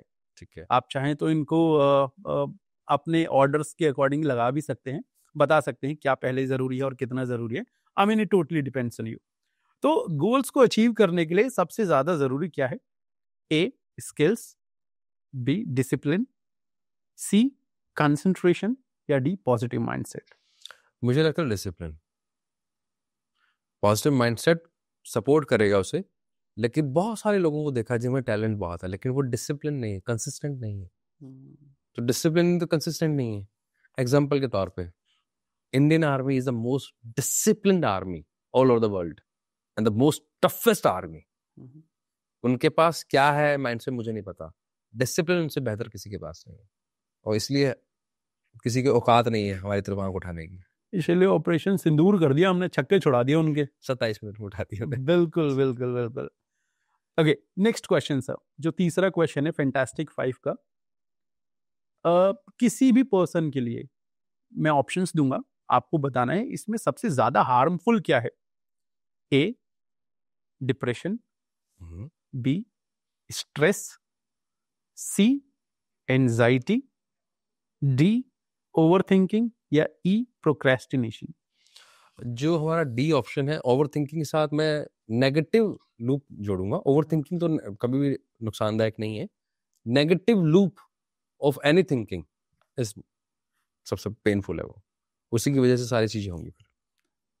Okay, great. नेक्स्ट क्वेश्चन, आप ब्रेन मैपिंग करते हैं, फिंगरप्रिंट एनालिसिस भी हैं, तो इसका जवाब हालांकि आपने बीच में दिया है, बट स्टिल अगर कोई भी व्यक्ति आपके पास आता है किसी भी एज में, तो क्या ब्रेन मैपिंग और फिंगरप्रिंट एनालिसिस किसी भी एज में पॉसिबल है, या कोई एक पर्टिकुलर एज है this is the best age, अगर आप इस एज पे आ गए तो आप अपने पोटेंशियल का फुल इस्तेमाल कर सकते हैं? जिस दिन इच्छा हो जाए कि आज हवा में उठना है, आसमान छूना है, उस दिन वो दिन अच्छा है। सर, थोड़ा सा एक क्वेश्चन इसी पे, मान लीजिए एक 50 साल का व्यक्ति आया आपके पास, उसने अपना फिंगरप्रिंट एनालिसिस कराया आपसे, और वो क्या करता है, वो मान के चलिए वो सिलाई का काम करता है, वो सिलाई बुनाई का काम करता है, टेलर है वो। उसके फिंगरप्रिंट एनालिसिस से आपने बताया अरे तू तो क्रिकेट खेलने के लिए पैदा हुआ है, तुझे तो बॉक्सिंग करनी चाहिए थी, वो तो और ज्यादा डिप्रेस हो जाएगा उस एज में कि मेरी तो जिंदगी निकल गई। थैंक यू सर, ये आपने क्वेश्चन पूछा। देखिए, हमारा काम है आपकी लाइफ में काश लगने से बचाना। लेकिन अगर हमारा जैसा कोई भी काउंसलर ये बात बोलता है तो वो निहायत ही बेवकूफ इंसान है, ठीक है। हमारा काम ये है कि हम इसको ये देखेंगे उस समय उसके पास किस किस तरह के ऑप्शंस अवेलेबल हैं ब्रेन के अकॉर्डिंग। मैं इसका एग्जांपल बताऊं, हमारे पास एक सैलून से एक महिला आई जो सैलून चलाती है। वो शानदार मेकअप आर्टिस्ट है, लेकिन उनकी फिजिकल एनर्जी उससे अलाइन नहीं है। तो एक दिन में कितने कर लेंगी, लिमिटेशन है, लेकिन है गजब की। हमने बोला कोचिंग स्टार्ट कर लो, मेकअप आर्टिस्ट की कोचिंग देना शुरू कर दो। Now she is playing in money and enjoying that zone. क्या गलत है इसमें? तो उनकी उम्र भी मेरे 37-38 साल की उम्र के आसपास होगी। तो ये उस काउंसलर की जिम्मेदारी बनती है कि भैया डिप्रेशन में मत डालो, ये खुद भी समझ रखो क्या बोल रहा है। बिल्कुल बिल्कुल। Sir, fifth question of fantastic 5, one super exercise for brain जिससे हम अपना कंसंट्रेशन इंप्रूव कर सकते हैं। भ्रामरी, भ्रामरी से ऊपर कुछ भी नहीं है, कुछ भी नहीं, कुछ भी नहीं है भ्रामरी से ऊपर। साइंटिफिकली प्रूवन है, शास्त्रों में लिखा हुआ है। डेली हर बच्चे को, हर बूढ़े को, मतलब आपकी सारी परेशानियों को खत्म करने की ताकत रखता है वो। जो डिमेंशिया हो, अल्जाइमर हो, किसी भी तरह के ब्रेन फोग हो, ब्रेन रॉट हो गया हो, कुछ भी हो, भ्रामरी से ऊपर कुछ नहीं। पॉडकास्ट एंड करते समय अगर मैं आपकी लाइफ से आपका कुछ कोट जानना चाहूं जिसको आप फॉलो करते हैं कि ये मेरी लाइफ का एक कोट है, life is so simple, life is so simple, कोई कॉम्प्लिकेशन नहीं है। कॉम्प्लिकेशन हम बनाते हैं। Is it so? Is it actually for everyone? For everyone. हम उस कॉम्प्लिकेशंस देते हैं। आप चल के पंगा लेते हो तो इसलिए कॉम्प्लिकेशन हो जाती है। लाइफ अगर इतनी कॉम्प्लिकेटेड तो नहीं है। आप अपने पेरेंट्स की देखो ना, मेरे पेरेंट्स की तो नहीं है। दे एंजॉयड। आप राघव जुआल का डायलॉग सुनो, स्ट्रगल है, काहे का स्ट्रगल यार, पता था बॉम्बे आ रहा हूँ तो यहाँ पर हो सकता है सड़कों में सोना पड़े, खुद सोच के आया हूँ ना, स्ट्रगल कैसे हो गया, कहाँ है complication? It's all about your mind. कि मैं अब राजस्थान से यूपी आया हूँ और मैं सोच के आते ही मुझे सोने की सेज मिलेगी, क्यों भाई? मतलब कौन से मतलब राजा का बेचा हूं मैं? ये खुद समझ रखनी पड़ती है। अब मुझे पता है आऊंगा, थोड़ी बहुत चीजें आएंगी, तो मेरे लिए लाइफ इसलिए सिंपल है। किसी ने किसी से पूछा कि नेपोटिज्म होता है, तो कौन सा नेपोटिज्म? मुझे पता है मैं अपने एफर्ट 100% लगाने वाला हूँ, बात खत्म। ठीक है ना? तो जो मेरे कंट्रोल में है उसको मैं कर रहा हूँ, तो लाइफ इज सिंपल। मैं उसको छेड़ रहा हूँ जो मेरे कंट्रोल से बाहर है, तो लाइफ कॉम्प्लिकेटेड है। Vikas sir, thank you so much, thank you so much. आपने इतने वैल्यूएबल इंसाइट्स दिए हमें और मुझे तो बहुत मजा आया। आई बिलीव हमारी ऑडियंस को भी बहुत मजा आएगा। Once again, thank you so much, sir. It's a pleasure having you on the show. Thank you so Thank much. you so much. Thank you so much.